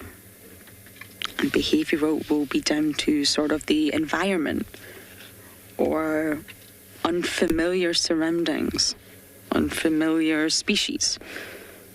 So, for example, an elephant herd here encountering, they're just going to walk down to sandy patch here and encounter a lion pride. There will be sort of behavioral stress involved there because they've found the lions. They've got to try and protect the calves and the youngster. So that's the 3 types of stress that you would refer to when discussing animals. Physical, physiological, and behavioral. And they will all affect that species, and that's why it's not just limited to mammals. Although we find it very difficult to relate to insects, they will also feel stress. A fly getting stuck in a spider's web will definitely feel stressed. And it's just fascinating because us humans sometimes like to think we're the only ones that feel stressed. And naturally, there's secondary factors, so genetics and past experience. And then that will also affect the animals. So you sort of have the primary factors that I just discussed, physical, physiological, and behavioral, and then you have the secondary factors. Genetics will play a part in that on some level, and naturally, past experiences. So we often talk about leopards being skittish because it's had a negative experience with A, humans, or B, a vehicle, and it doesn't feel comfortable around vehicles. That will also play secondary factors and just referring to an animal's stress levels.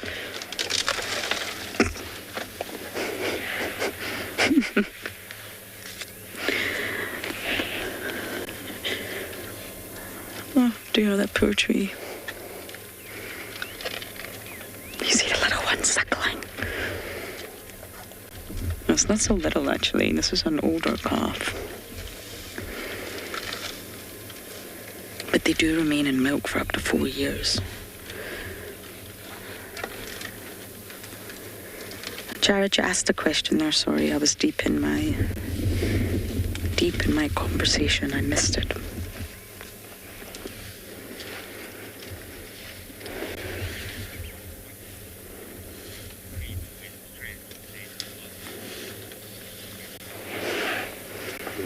Yeah, both Morgan and I did not copy that.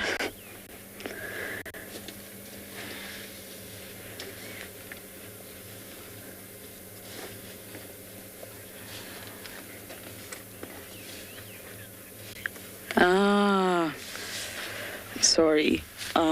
You're asking about that secretion from the temporal gland. My bad. Apologies, Kichigumi. I just want to clarify, it's also not always stress, believe it or not. It's called temporin, and it's a tar-like substance that's secreted from an elephant. And it's basically emotional.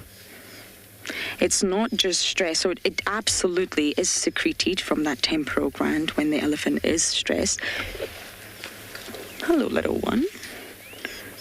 But it's also down to emotion. It's also secreted when the animal is happy or when the animal is joyful, when the herds are reunited with one another. So it's not just negative stress, if that makes sense. I just wanted to clarify that. It is called temporin, and I'm pretty sure it's made up of various different amino acids and peptides, I think. But it's very thick. It's very... it's not clear in color. Oh, well, we know elephants, Morgan. Morgan wants me to reposition. The elephants are...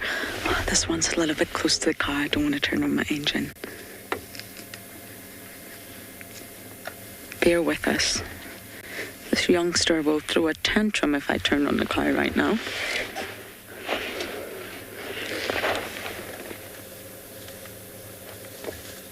Okay, good to go. So yes, it's mainly made up of peptides, Gichigumi, but I will check out the exact chemical composition if that is what you're after. Okay, I'm going to try and reposition here so we can get a better view of our great big pachyderms.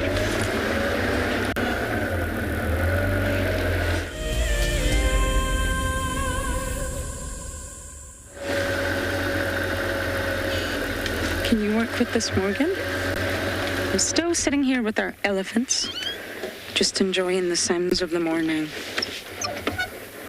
and just generally being in the presence of these incredible animals. They're very noisy. They're really not quiet at all. So we're just going to sit here and really just enjoy this moment.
not sure if you can hear them, but they're just crunching away, breaking branches, grazing grass, gleaning leaves off the trees, having breakfast, basically.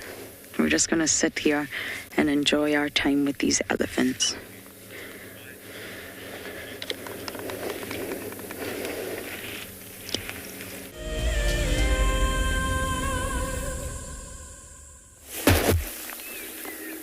Welcome back to andBeyond Phinda, everybody, where we left that herd of buffalo and we came to where those lions were. And as we got here, we saw the tail end of the lions, and they seem to have gone into quite a thick drainage line just over here onto our right-hand side. But if they are on the move, there is a potential that they will pop out in that open area not too far from where those buffaloes are. So we are going to stick around in this area and just see. I mean, they were quite hungry, and hopefully they do pop out.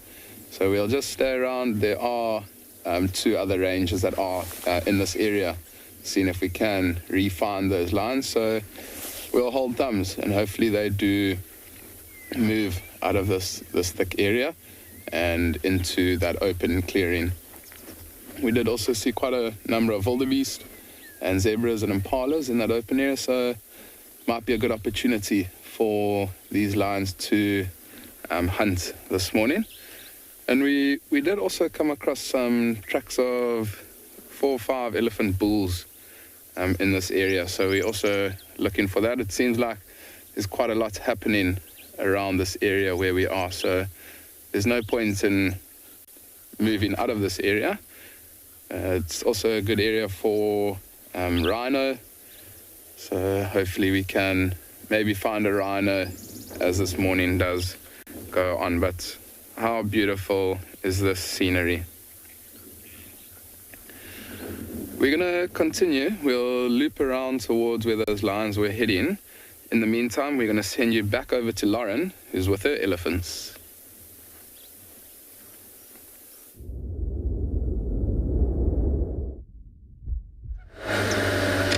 We've just repositioned to get the better view. Early bum shots, well, you know, early face shots are definitely better. Okay, Gichigoma, you asked. I've already mentioned blah, blah, blah. Contains proteins, naturally, so amino acids, lipids, notably cholesterol, phenol, cresols, and the other one I don't even know I can pronounce. So there you go. That's what it contains. Don't essentially find that very interesting, but what I do find interesting is the temporal gland is basically a gland that sits quite close to the eye, exactly where we would say is our, what do we call this, Morgan? Temple. Temple, that's it. I'm having many mind blanks this morning, not having enough coffee. When we say, we put our sort of fingers just behind our eyes at that little concave bit in our skull. We say, oh, I've got a headache in our temple. Or, oh, you can feel pain there. That's exactly where the temporal gland is in elephants. The same position. And when a bull is in must, it's said to swell, quite dramatically so. And it often pushes against various different organs in the head, and that's another reason bulls in must are said to be quite aggressive, because it actually hurts. It hurts, and when most of us feel pain as humans, we get extremely grumpy. I can definitely vouch for that. We don't deal well with pain. We reach straight for the painkillers, and most of us really don't smile when we're in pain, that's for sure. So again, if an elephant bull is sort of feeling that pressure in his temple or his temporal gland, they're also not going to be the happiest of chappies. But basically, it's just a modified sweat gland. And it's just changed over time, and it just leaks these secretions due to socially stimulating situations. Stress, excitement, aggression. They will secrete this tar-like substance. And that's why you can always see it, because it is so thick and tar-like. it leaves a stain on the elephant's skin that really only comes off after a few mud baths or a water bath. You will always see that stain on their face. It's very, very visible. But there you go. That's what it's made from.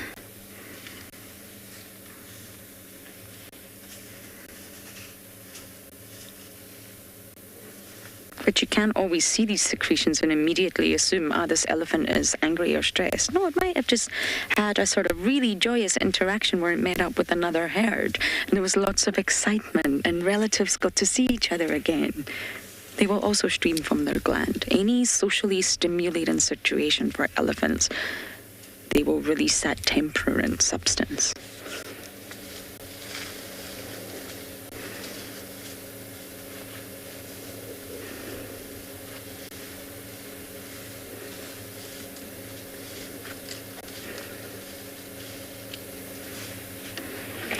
This is not the best view. So we have a youngster over here, the other side, Morgan. I'm going to go forward a little bit. You see that one here? Mummy must be somewhere. It's amazing how well elephants hide behind the vegetation.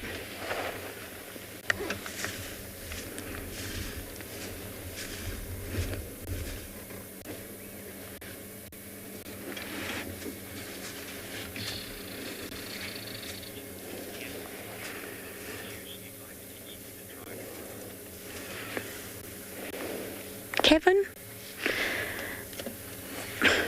It's very speculative. I really can't answer if an elephant likes something or not. Does it have a choice? Probably not. Is the nutritional level as high when it's dry grass? No. So I would guess from those assumptions that it probably doesn't enjoy dry grass as much as it enjoys sort of real, thriving, moist, lush grass. But it's still eating it because it has to. So I would imagine on some level it has to enjoy it. But I don't know what an elephant likes and what an elephant doesn't like, really, at the end of the day, especially when it comes to taste buds. But there's an interesting theory. It goes down to the sort of pleasure versus pain theory with regards to why animals do things. And would an animal across the board really continuously eat something that tastes foul? Don't really think so. Maybe in desperate times. But animals feel pain and they feel pleasure. And pleasure I'm talking about from eating, just like we enjoy eating chocolate and all sorts of naughty things because we're getting pleasure from it. So if the dry grass was really, really disgusting and they hated it, they just wouldn't eat it. So based on those sort of assumptions, I'm going to say that they do like it. But at the end of the day, I don't really know. It's definitely not as high in nutrition, that's for sure. But there's lots of other things to eat here. Many of the trees have they've still got leaves. They're not barren. There's that delicious cambium layer on the inside of trees underneath the dead bark. There's bulbs, rhizomes under the soil. I'm guessing they're eating it because they enjoy it.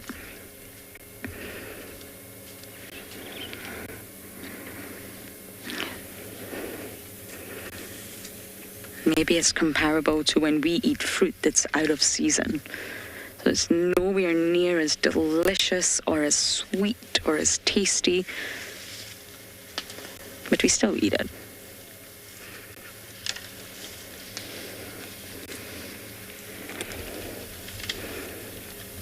And elephants go for quantity over quality. They're bulk feeders. So really, they've just got to keep feeding and feeding and feeding and feeding as they go. They really don't have much room with their poor digestion to be fussy. So they're unselective bulk feeders.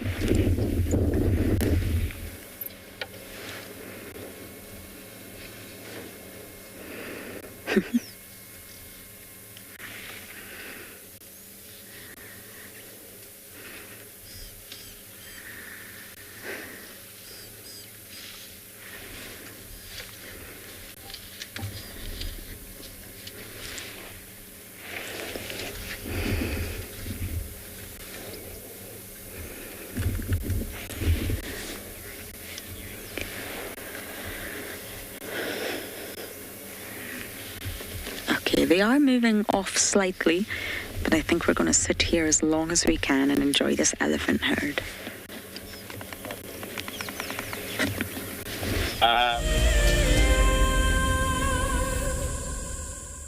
We have another wonderful guest with us, Sergio Real. Sergio is a holder of the Ticket to Dream. I bought a Ticket to Dream because I love WildEarth. All of the guides have been awesome. We've been watching for years, and it's a favorite part of my day to get to watch the drives. I look forward to seeing lots of leopards. If you want to go on safari with a WildEarth guide, whilst honing your bush knowledge and of course featuring in one of our shows, then head over to our website. My favorite part of the drive today was definitely an elephant that paid us a visit and came right to our car. Sign up to be a WildEarth explorer and you could be making your first ever on-screen appearance. It's amazing being on a live drive in Djuma. It's just fantastic. The scenery is beautiful and the animals are even better.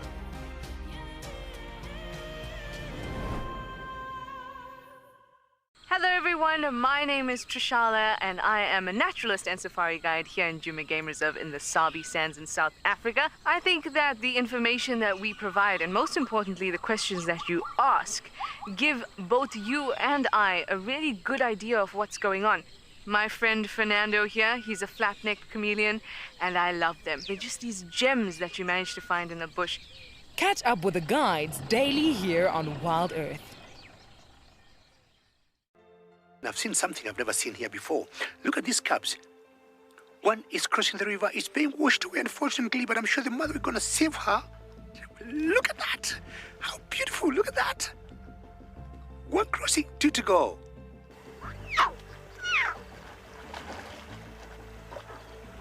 How cool is this?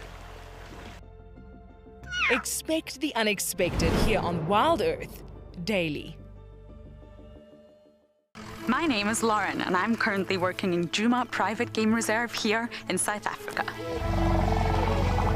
I love answering your questions during the live safaris. It's my favorite part. It feels like you're on the vehicle with me and I'm able to teach you exactly what you want to know. If you want to ask a question on WildEarth, then you need to register on our website. Once registered, you must go to the live safari page and ask your question below the live feed.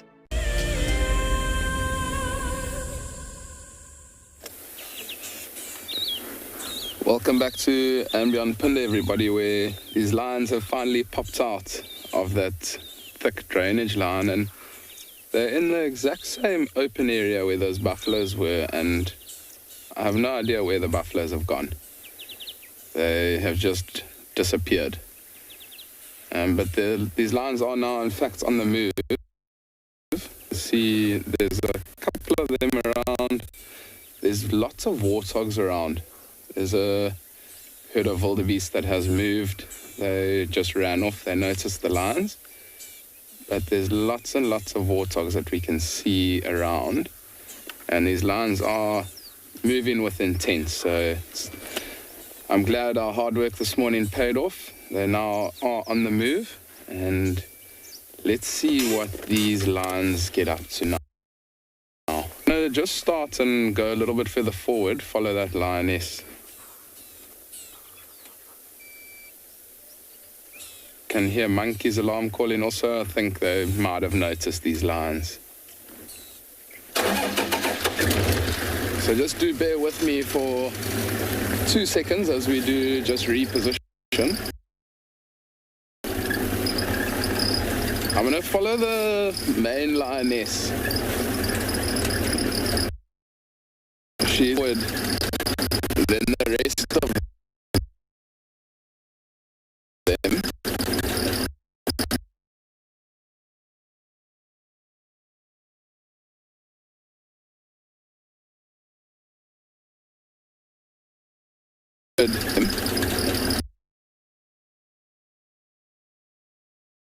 Stop, bro.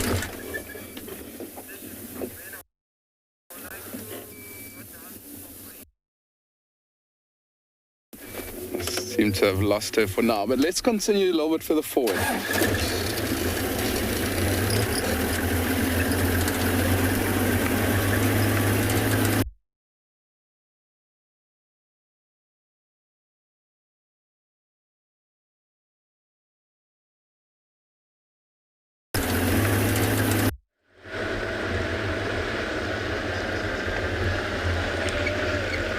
Sorry about that, everyone. Don't know what actually happened to Phinda, but you're with us. Ta-da! We're leaving the elephant. Tristan's back out. He had a little bit of a technical hiccup, but he's back out. And he's asked us to assist with some tracking. So, yes, boss. Some tracks as a single vehicle is a large area to cover. So at least if you've got two vehicles working the area, you can kind of close it off. So he's doing the southern side, I'm going to do the northern side, and at least you can sort of tick that box that you've checked everywhere. And that is exactly what we're going to do. Tick that box. There's tracks. He's come across tracks for a male and female leopard walking together, which is fascinating. I think the female goes south, but I'm just going to check power lines and head to quarantine. Quickly over to Phinda. Just a word of warning, this is not for sensitive ears. These lions have just caught a warthog, right? So if you are sensitive ear, please just look away for now. But how incredible is this?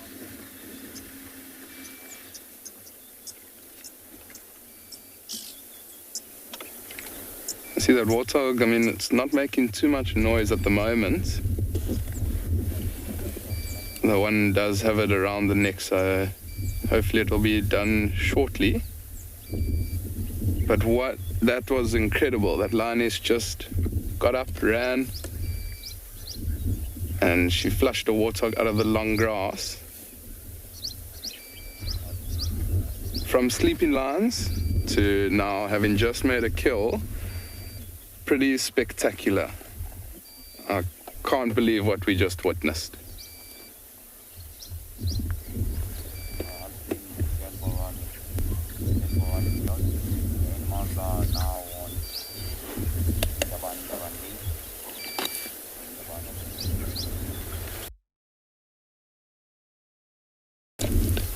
They are already starting to open up that warthog.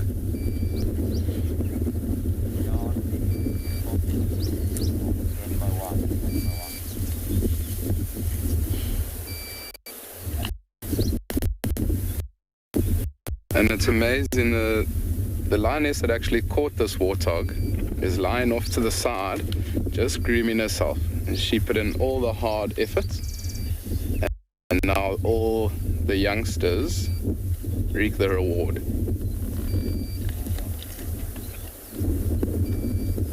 It's very tough to see. She actually killed it literally inside of this bush where these lions are. You might hear some growling now. They might even already start fighting over that carcass.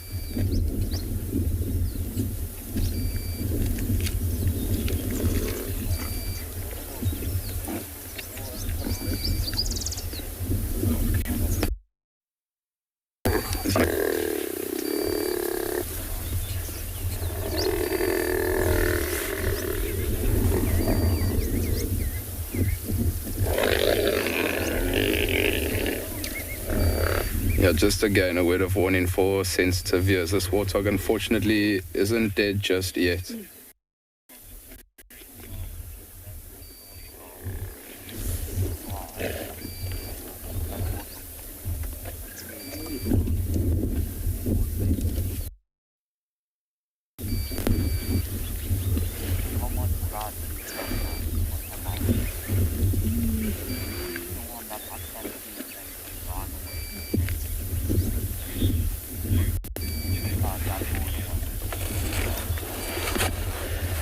Luke, a lot of the time they do let the youngsters feed first. I mean, there you can see that mum, she looked like she was going to move off a little bit. They often will let the youngsters feed first, and often the youngsters will feed, and then mom will come in at the end with the scraps and chew through things like the cartilage, the ribs, the bones, things like that. They want their youngsters to be able to grow up big and strong and get as many nutrients as possible. So that's why they will let those youngsters feed.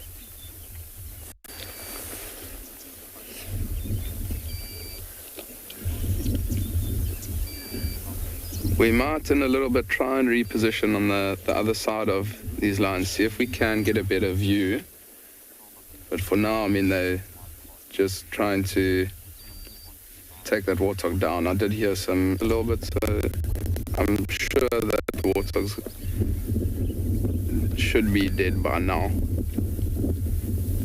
Yeah, it's an unfortunate event for that warthog, but the lions, they do need to eat and hunt for themselves, so I'm glad that they have eventually caught something. I mean, like last night, they caught that little scrub hare as a little snack, and now they have caught this warthog.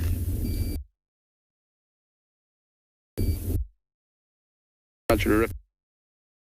going to try feed as fast as possible because they never know.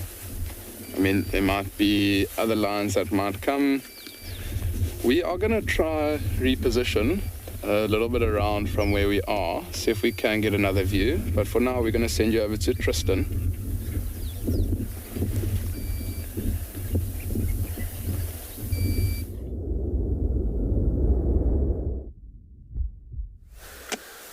Well, I hope so, Chad. Seems like Chad's had an exciting morning. As you can see, we've got some buffalo. So we unfortunately had to abandon our leopard search up at near Buffelshoek Dam. We had a slight little equipment failure on the vehicle, but we had to rush back to camp and get sorted, and we're back out again. But we kind of stumbled straight into very, very, very fresh tracks for leopard, and following those kind of bumped into these buffalo that are a little bit on the snorty and grunty and unhappy side. That will be because of the wind, more than likely. There's a bit of a breeze blowing, and that often gets the buffalo a little riled up. They struggle a little bit with the wind. They don't like it. It kind of disrupts their hearing, their sense of smell, and all the rest. But what's interesting is the fresh leopard tracks we've come across look like a male and female together, walking north. And then from there, it seems like there's a female coming south and a male coming south, separate though. So I don't really know which is which at the moment. The big male track that I've got is on here, which I would imagine is Mulawati. But the track that was walking with the female together, that looks like a young male. It doesn't look like a big male at all. And that was kind of heading northwards. And then but the freshest track of all is the female coming south, and she's cut into this block, and where she would pop out would be pretty much where these buffalo are now, somewhere in this general vicinity. So we're going to try and meander our way through the buffalo just now and kind of see if she's popped out. She was right where, or the tracks go off where I found Kalamba the other morning, but the way that they're walking and the size of the track, I'm not sure that it is Kalamba.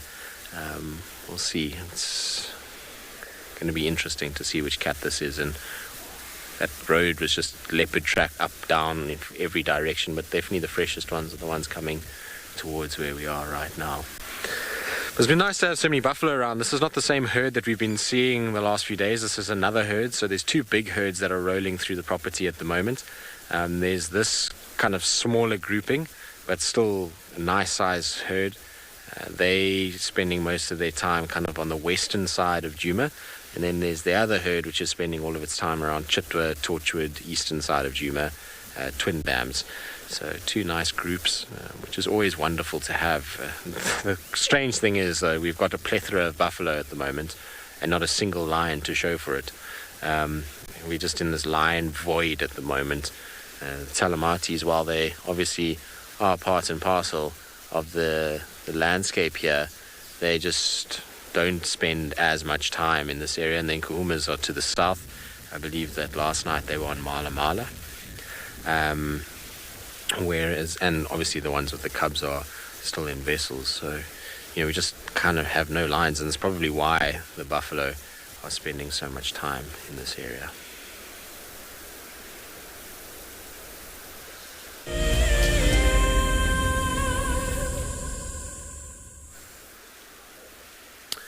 Well, as you can see, we're still with our buffalo. We haven't moved, which is to be expected, but I'm going to slowly meander through these buffalo now. I want to just try to get to the other side, see if this leopard has popped out. She might turn because of the buffalo and cut slightly differently to what she maybe initially anticipated. She could just be watching the buffalo. I don't know, leopards do funny things sometimes. Hello everybody. I'm so sorry to disrupt you all. Sorry guys.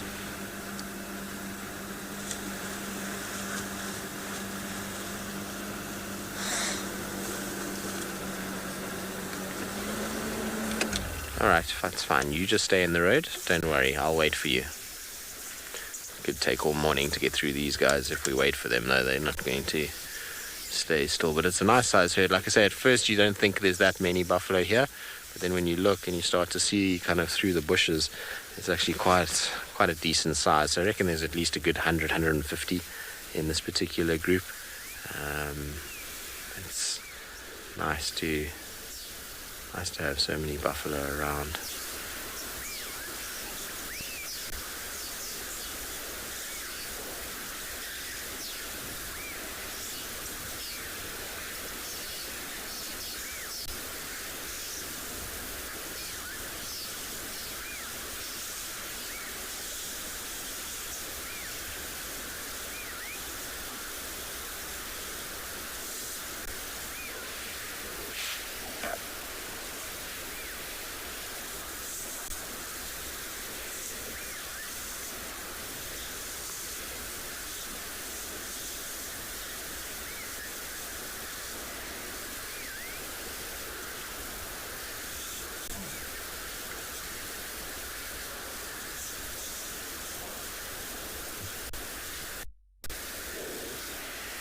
Alright, well, we'll continue to sit with these guys, and like I say, I hope that they'll kind of move off the road and we'll be able to get through, and hopefully there'll be a little spotty cat waiting for us on the other side.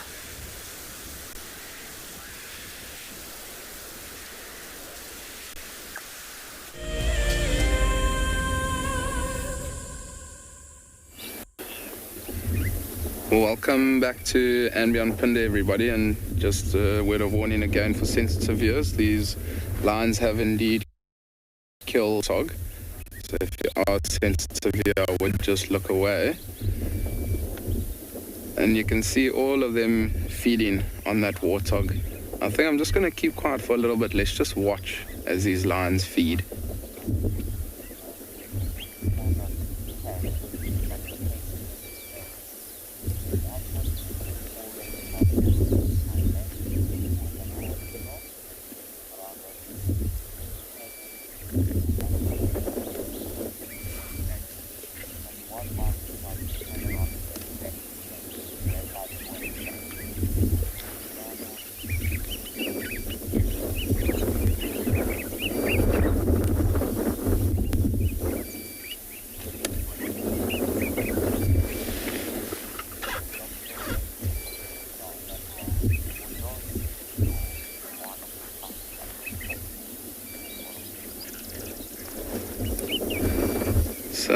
Unbelievable scenes down here at andBeyond Phinda this morning.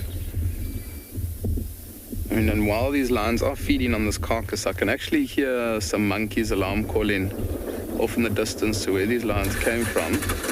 And it's a pretty good area for leopard. So I wonder if maybe there isn't a leopard around.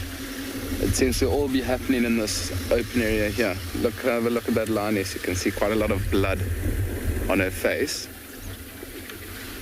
Now they're starting to growl at one another.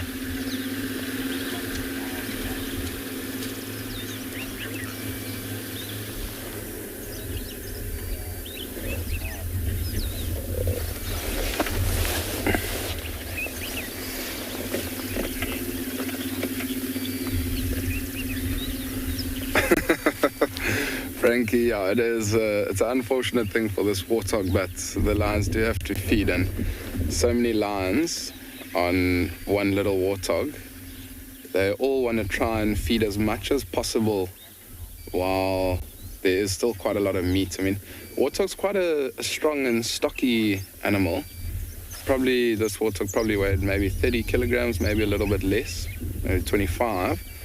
So there's not too much meat available to these lions, and they're all going to want to try and get the best part of this warthog. You can see one of the youngsters.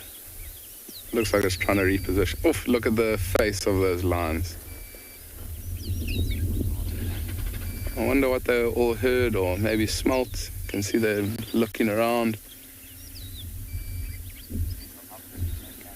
That lioness on the left has really got her face full of blood. But I mean, you can even see in their body language that they're very happy at the moment. They've got their morning breakfast. There's now also slowly but surely some growling starting, and as these lions do finish off this warthog, there's going to be a lot of growling. They're going to almost want to fight for that last little bit of meat. And they're all going to want those best parts like the rump and the internal organs like the liver, the heart, lots and lots of nutrients.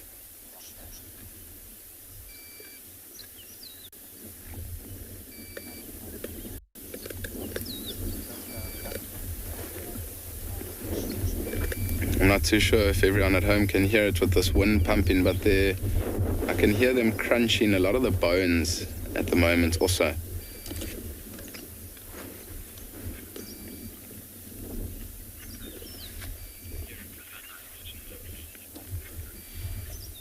Yeah, maybe if I just keep quiet a little bit and listen carefully, maybe if you even turn the volume up, you might be able to hear that crunching or the growling.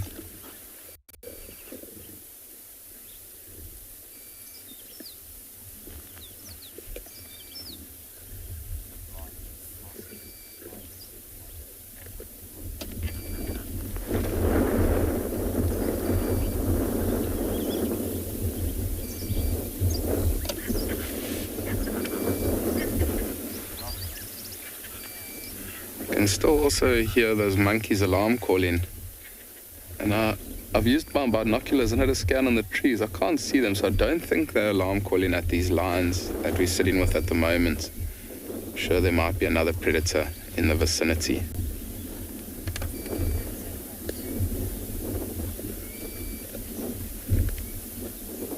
And you can't even actually see that warthog with all of them lying right on top of one another.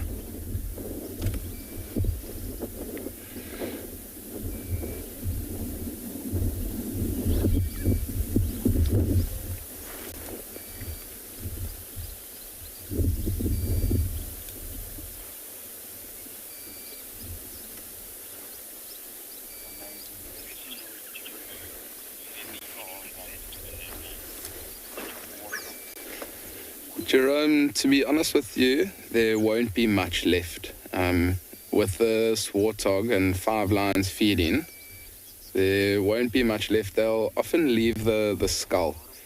The skull is very, very dense bone, so they don't often eat straight through the skull, but they'll be able to eat they also might leave the vertebra, but they'll eat pretty much everything else.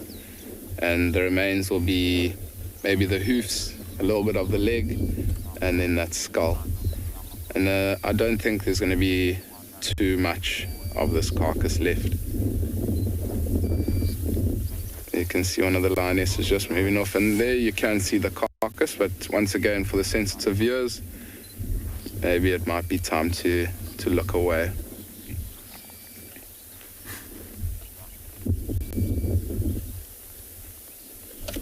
And it looks like there's a lot that's already been eaten. There's not too much left of this carcass, and that might be why that bigger lioness has now decided to just move off. She's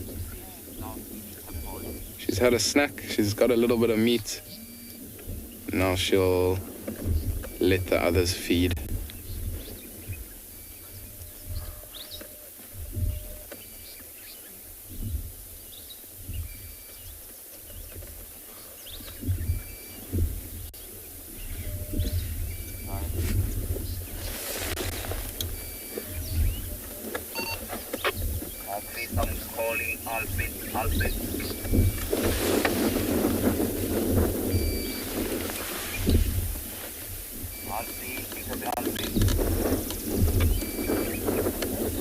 There you can see that lioness off to the left, just grooming herself. She's got quite a lot of blood on herself, so she's trying to remove all that blood before the flies start to annoy her.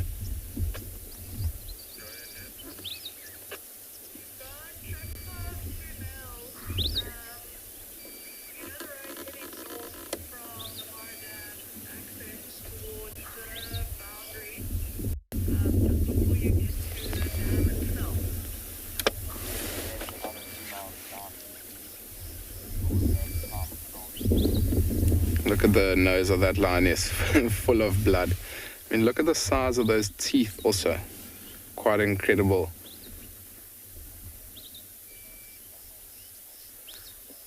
That young one just to the left of pictures, getting to the, looks like it's eating the lining of the stomach.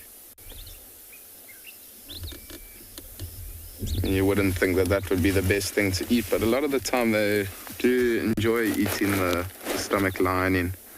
Lots of nutrients.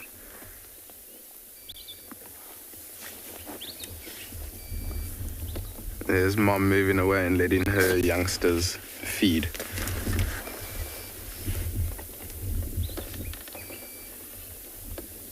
She's just glancing over the back side of the vehicle here. There are some wildebeest that are a little bit further into the distance.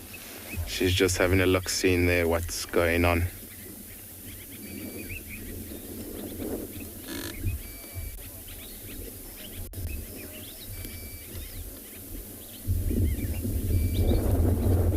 And there you can see the tusks of the warthog. That youngster's starting to feed on the neck area of this warthog. Often lions will start at the rump. The rump's got the most meat, most tender meat, and that's often where they'll start, and then they feed from there.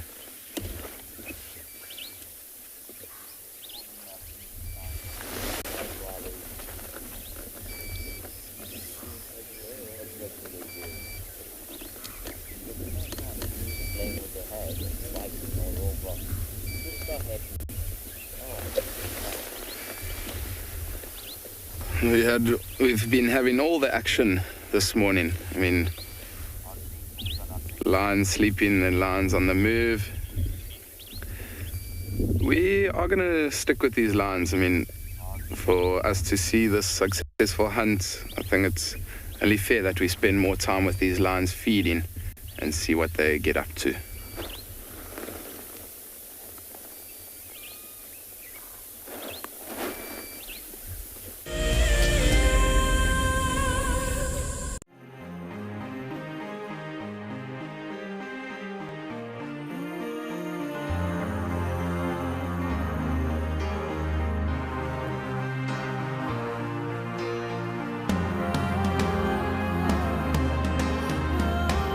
Suspended above Kenya's Masai Mara is a breathtaking lodge where unrivaled service goes hand in hand with extraordinary wildlife sightings.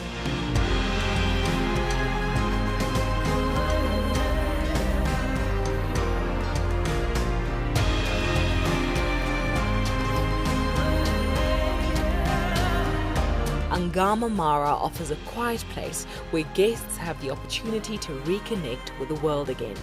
Sign up to be a WildEarth explorer before the end of July, and you and a friend could win a 3-night stay at this award-winning lodge. WildEarth Explorers, it's in your nature. As one of the industry's best and Fagasa endorsed training institutes, NJ Moorfield Guide College produces professional guides of exceptional caliber and gives students from around the world an incredible experience. NJ Moore offers courses to suit all types of interests. The full-length career course results in a Fagasa accredited qualification and the option of a 6-month internship at one of Moore Family Collection's luxury safari lodges.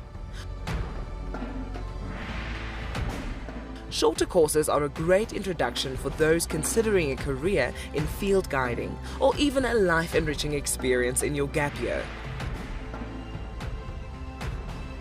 With spaces still available in July, don't miss out on this fantastic opportunity to live your African dream.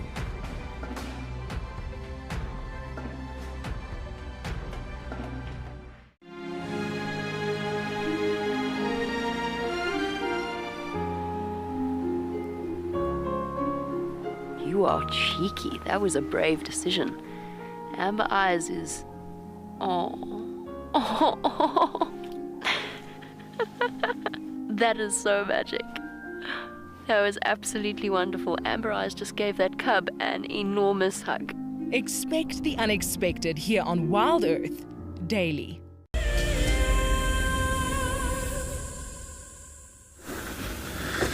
Well, no luck yet on these tracks. It's a bit of a tricky one that we're facing because I can't walk these tracks at all through the block because of the 400,000 buffalo that are inside here. That's going to make life exceedingly difficult. But we'll try and figure it out. I mean, like I say, the track was good, and it goes from this big tree in front of me here and heads in, and the buffalo are there. So she could have gone before the buffalo, and then the buffalo will have obliterated everything, or she could be, still going, and the buffalo kind of, have piqued her interest, and she's just watching from the back there. But the last track I have is going straight here. Nice fresh tracks for this leopard. I'll show you them now.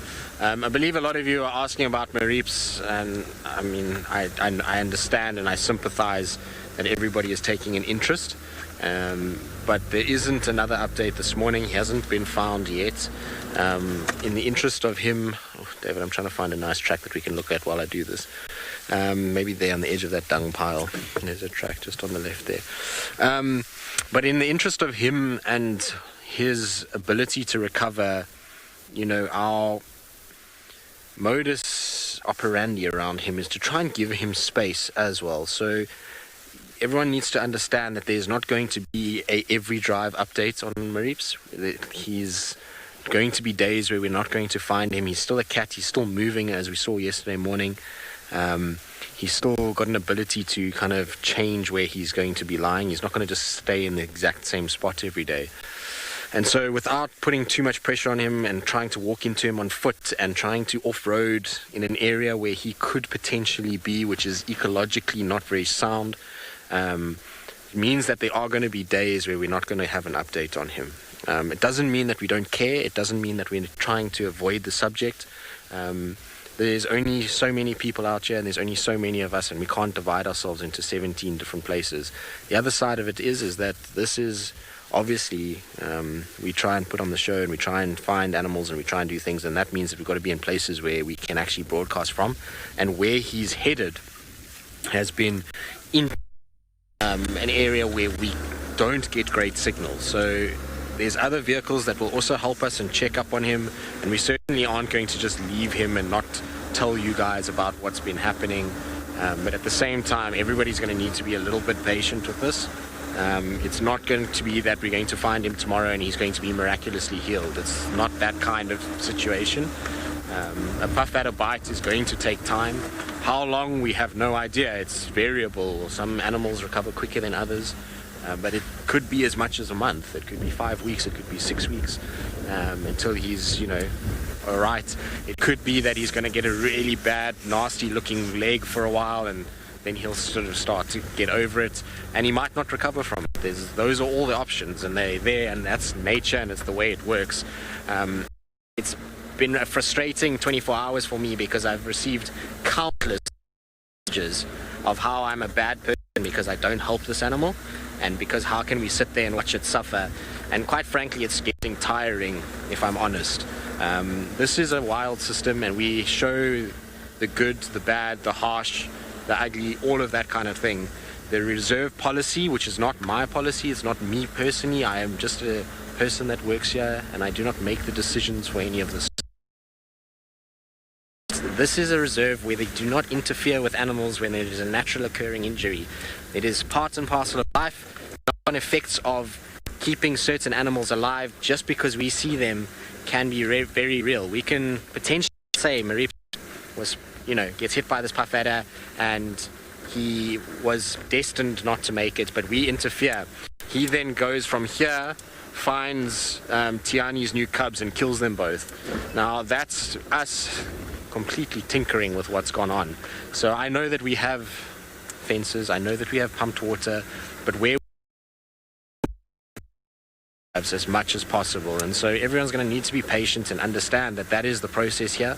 That is how this reserve works. It always has been, it always will be that way, and I think it's the right way. I think leaving animals to get over what they have encountered naturally is the most fair option available, and it means that we're not tinkering as much as possible. All right, that being said, let's try to get on to more positive things. I'm going to try to see if I can find this leopard here, and we can kind of talk about something else for now. And if I get an update on Marips, I'll certainly let you guys know. We'll endeavour to try and keep as much of an eye on him as possible. Anyway, David, who am I linking to? Because I've now forgotten, because I've been talking too much. We just need to hold the speaker. All right, no worries. Okay, well, I'm going to have a little scratch. I just thought maybe I'd check this termite mound in case she was here, but no sign of her.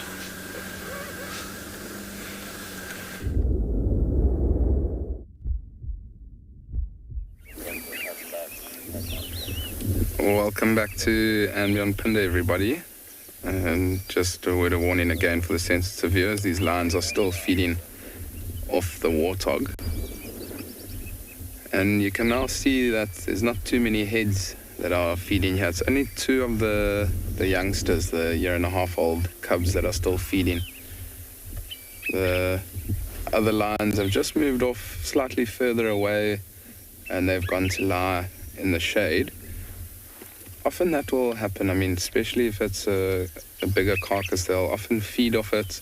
And because they're using so much energy while feeding, they will often feed and then rest, feed, rest, until that carcass is done. But these two feeding here, they know that there's not too much of this carcass left, so they're going to want to take as much of this warthog as possible.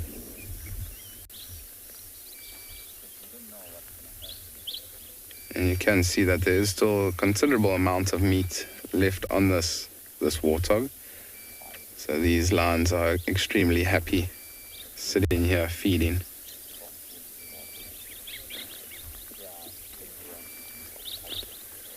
There's one of the other cub is on its way to the carcass now.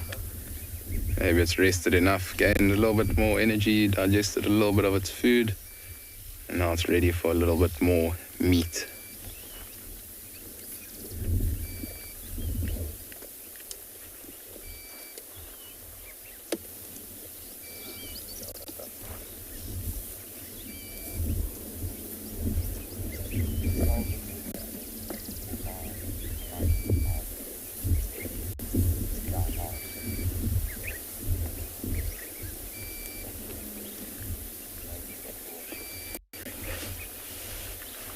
It's been one spectacular morning out here on andBeyond Phinda.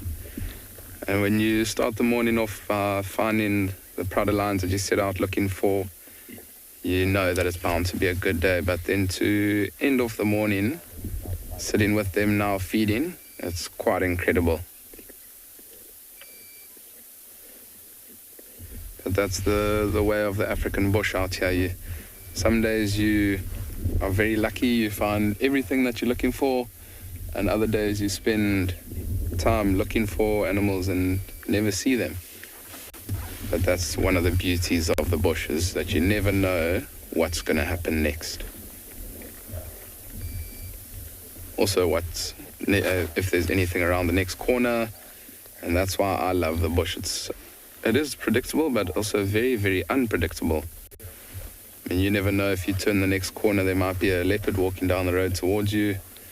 You could turn every corner on the reserve and not see anything. So that's why I love the African bush, and that's why I love my job as much as I do.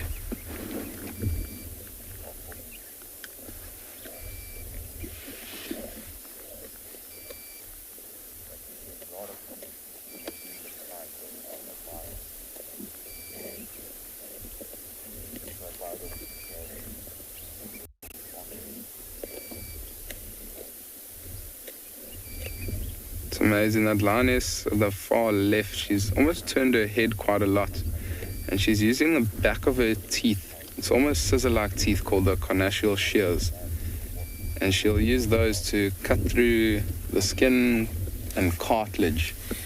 They're extremely strong and very sharp teeth, and they are able to cut through the cartilage, even chew bone.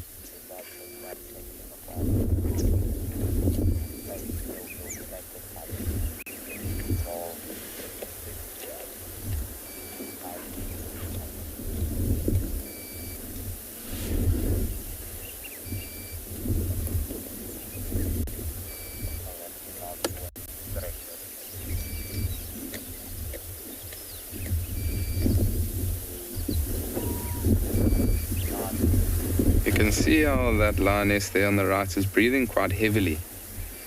I mean, she's almost stuffing herself full of meat. She's also using up a lot of energy while feeding and trying to digest that food by breathing quite heavily.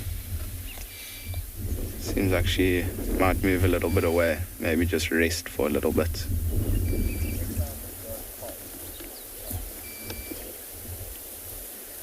Now that that other one's moved, maybe she'll get to the meat that she wants to.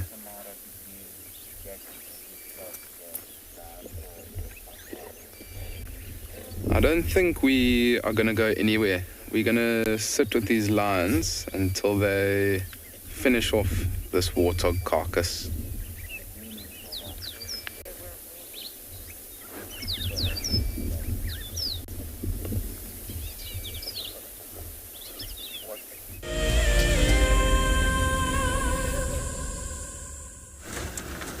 Well, while Chad's not going anywhere, we're trying to see if we can find any sign, but I've checked around where I thought it might, kind of this leopard might pop out, but it's just nothing. Everything is kind of pointing to her still being somewhere that side. But I mean, the track is so fresh here.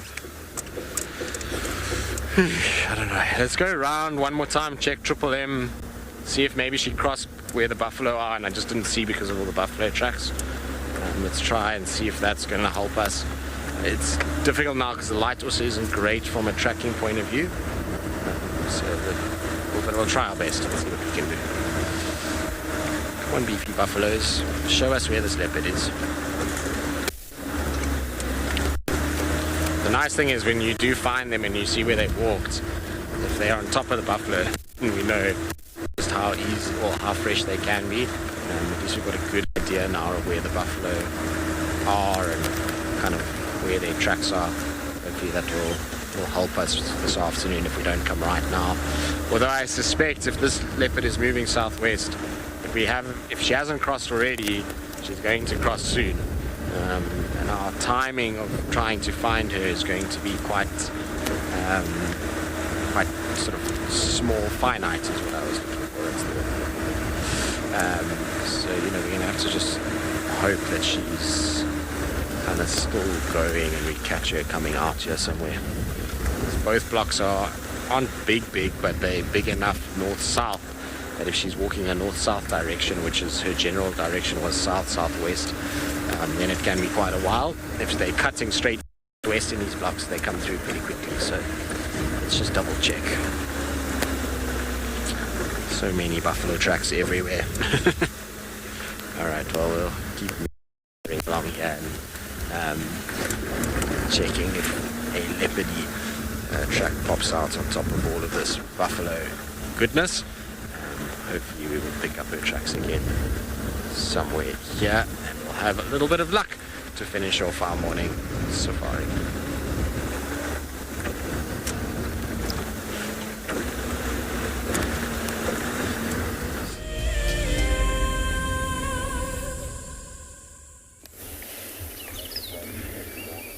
Welcome back, everybody. And you can see that one lioness has just started to move off, but there are still two youngsters that are feeding on this warthog carcass. There's that nice example of using those carnassial shears to cut through the cartilage. You can see she's also ripping off the meat. I mean, lions, they don't chew their meat. They'll literally rip off little chunks of meat and swallow it.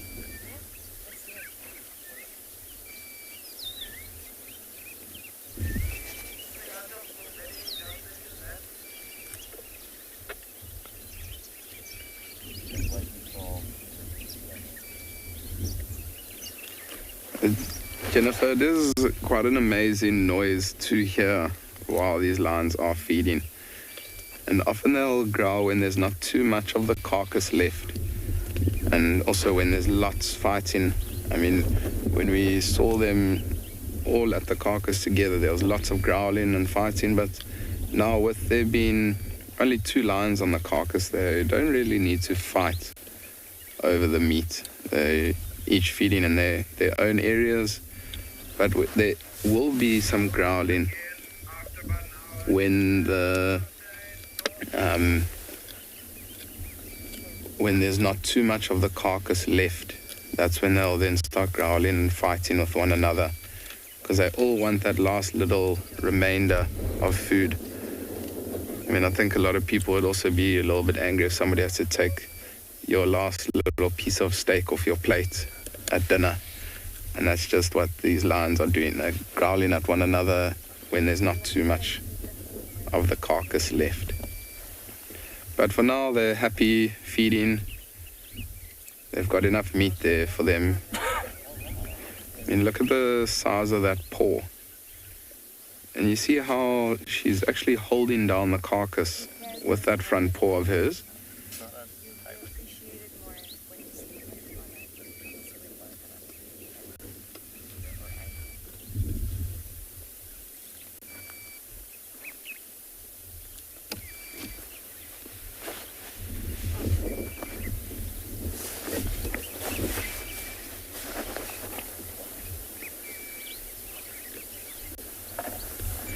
I do apologize, there is one of our another WildEarth stars, Busani, that's just about to leave the sighting, so you might hear the vehicle starting.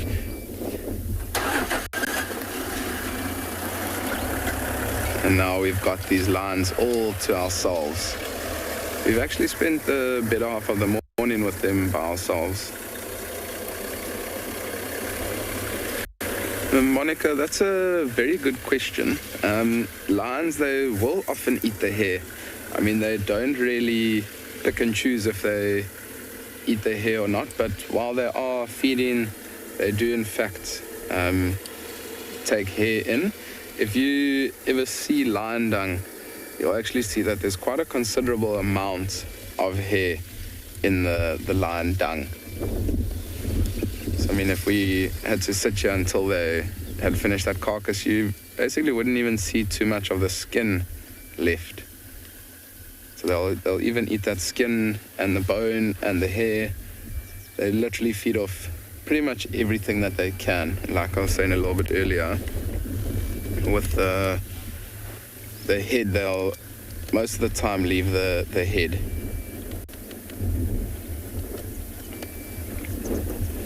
You can see one of those lionesses there lying off in the shade of a small little tree, but I don't think she'll be lying in the shade there to get out of the sun. I think she's trying to lie there to maybe get out of the wind. The wind is still blowing quite hard here on andBeyond Phinda, so I think that's exactly why she's lying where she is.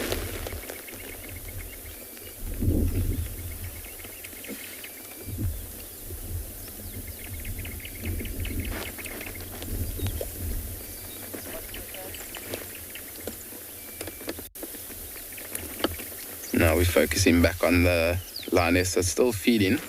There's always that one greedy one that wants to feed as much as possible. And she hasn't actually stopped feeding since they killed this warthog. So I'm sure it won't be too long before she does just start to rest a little bit, maybe try and digest a little bit of food before they then do come back to this warthog carcass.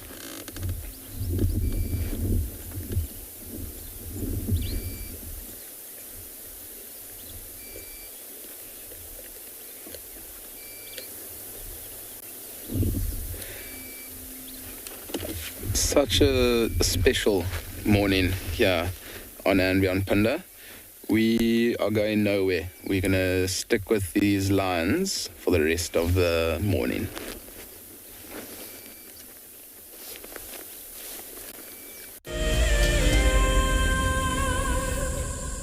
Hello, my name is Marnie Kell from the Greater Toronto area of Ontario, Canada. I am most excited to meet some of the guides that I feel I already know. And I'm going to very much enjoy riding along with them to see what they see most days while they're broadcasting these safaris to us. While also staying at the beautiful Simbambili Lodge. WildEarth has brought so much to my life, and I am thrilled and grateful to have this opportunity. Thank you. Sign up to be an explorer today, and it could be you jetting off on an all-expenses-paid-for safari experience. WildEarth Explorers, it's in your nature.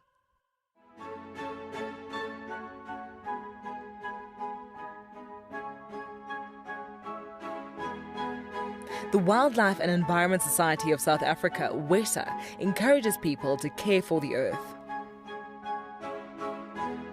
Through innovative projects, they aim to reverse the serious issues that we face in the world today. One of these projects is Green Coast, a proudly South African award for sensitive and well-managed coastal sites. This sustainability project protects our national coastlines while providing unemployed youth with a love for their environment and a hope for the future.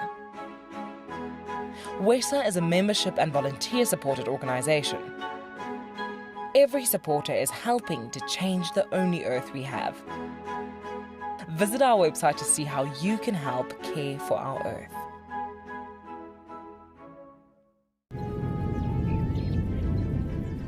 Oh, it's going to be in trouble now. Oh, this is unbelievable stuff. Here comes a hippo in too. Go, Impala. There's a hippo coming in. I can't believe what we're seeing here. This is what we normally see in East Africa. It's all over. Hippo leaping at the crocodile now. Everything's gone underwater. Expect the unexpected here on WildEarth daily.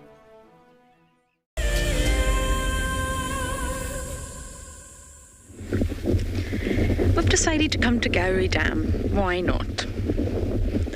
Oh, we got someone drinking. Look at that. I need to move slowly though. Animals get very, very spooked. And there you go, just like that. Especially when it's windy and the wind is really, really picked up. Quite dramatically so. So not only are antelopes, or I'm going to use this word loosely, but the prey species, nervous of coming to water holes anyway, because they've got to bend down. They've got to put their body in that awkward position, and then they've got to turn their back to an entire landscape where anything could be sneaking up on them to drink. So they're already nervous, and then bring in the wind. So this ram had a quick drink and he's off again.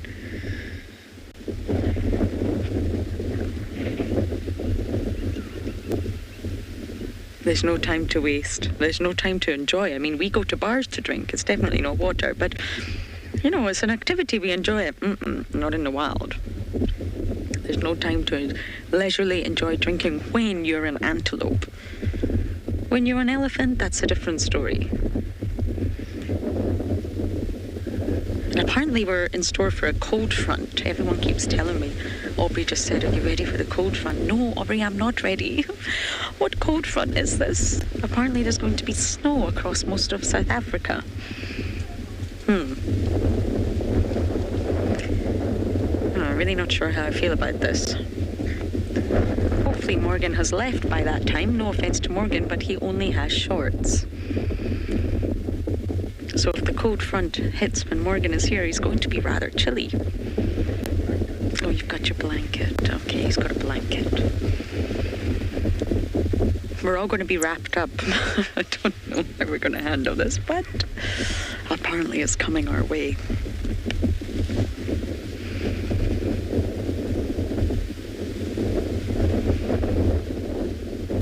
Which means there's going to be more tension in the air. Animals will be cold. Animals will be hungry. Especially the mammals. Or at least the... Whoa!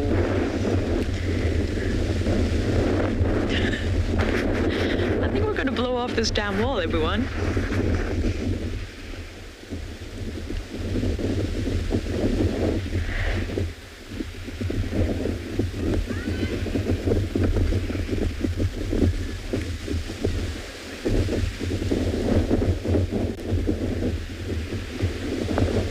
Okay, I'm not entirely sure the dam wall is the best place to be. I think we're going to head up to quarantine to get a little bit warmer, and we're going to send you guys over to Phinda with their lions.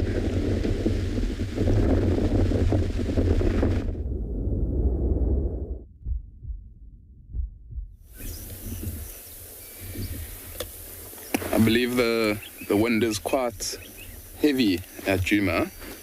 We are in quite an open area with quite a lot of wind also here on andBeyond Phinda, but we are next to a thicket, so myself and Johan are quite protected from the wind at the moment. And that sun has started to beam down on us, and we are quite warm at the moment. But these lions are still enjoying this warthog. And it's interesting, just in front of the vehicle there's a lioness that's lying down.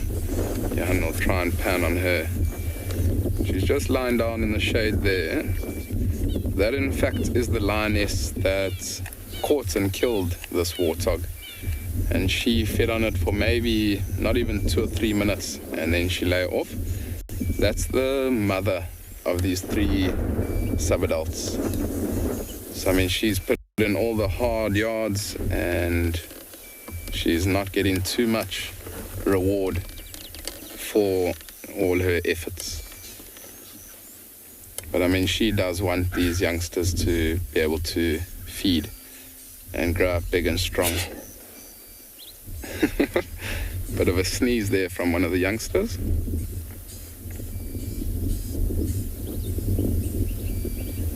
Just looking around, making sure that there's nothing around, and then back to feeding.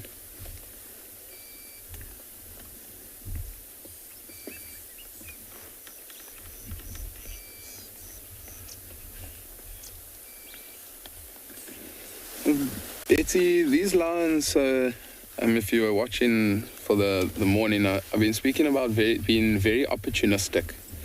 And with them feeding now, they're not necessarily going to go out looking to hunt. But if there is a good opportunity and they don't have to use up all their energy, they will hunt again. But they're not going to go out looking for something to hunt. I mean, if they say a wildebeest walks past and it's a good opportunity, they will take that opportunity. But I wouldn't think that they're going to go out looking for an opportunity to hunt. But you never know. I mean, these lions are very unpredictable. And also, I mean, Mom hasn't really eaten too much of this carcass. So she will be hungry. And if she feels that she needs to eat, then she'll most likely leave these youngsters around this area. And she might go off to look for something to hunt. But I do think that if these youngsters do start to rest, you might find the bigger lioness might come in to eat the remains of this warthog carcass. There is quite a lot of bone crunching at the moment, so I'm going to just keep quiet a little bit. Let's hear if we can hear these lions crunching those bones.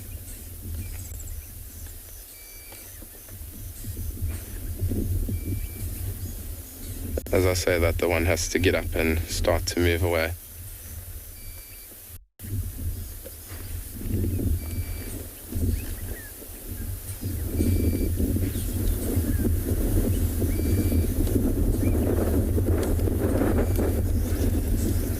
Dr. Rocky Balboa, the warthog, they do have a very good sense of smell. Often if you see warthogs and they think that there might be something in the area, they often will lift up their... apologies, Dr. Rocky Balboa. The carcass doesn't smell. Apologies for that. I thought you were talking about the smell of a warthog. The carcass doesn't smell at all for now. It is very, very fresh. So there's not going to be a stench. Also, the wind is blowing. But I think if we had to be downwind from it, we would smell that carcass. But nothing drastic at the moment. Sometimes if the lions, if they do open up the carcass and they open up the stomach contents, so all the the grass and fruits that this warthog would eat, then you would have quite a bad smell. But often they don't open up that stomach, because with them opening up that stomach, things like scavengers like hyenas, they will often then pick up that smell and they'll come and investigate. And these lions don't want to compete for food. I mean, they would be able to fend off some hyenas, but it will just be unnecessary energy trying to get rid of the hyenas from this area.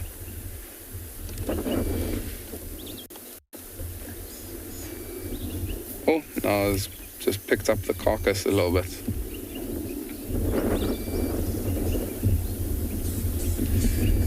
Elizabeth, I'm also very happy that these lions did get a little breakfast snack. I mean, this morning we were talking about them hunting, and oh, look at that, it's just picked up pretty much the whole carcass. I think they're also very happy that they got a little breakfast snack. I mean, they can be unsuccessful quite often. So I mean, they could have fed a couple of days ago, and now with them catching again, they're very happy that they've got some food in their belly. I'm sure Mom is also very happy that she has been able to get something for her youngsters.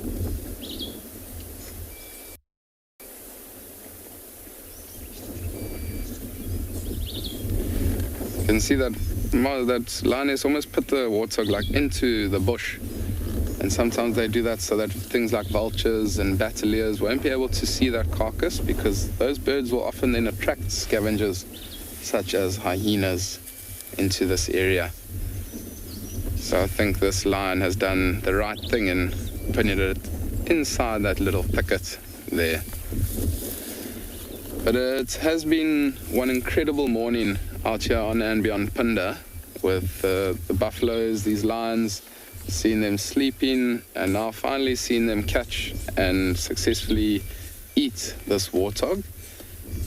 I hope everybody has a spectacular Monday morning, and we hope to see you this afternoon out and about again.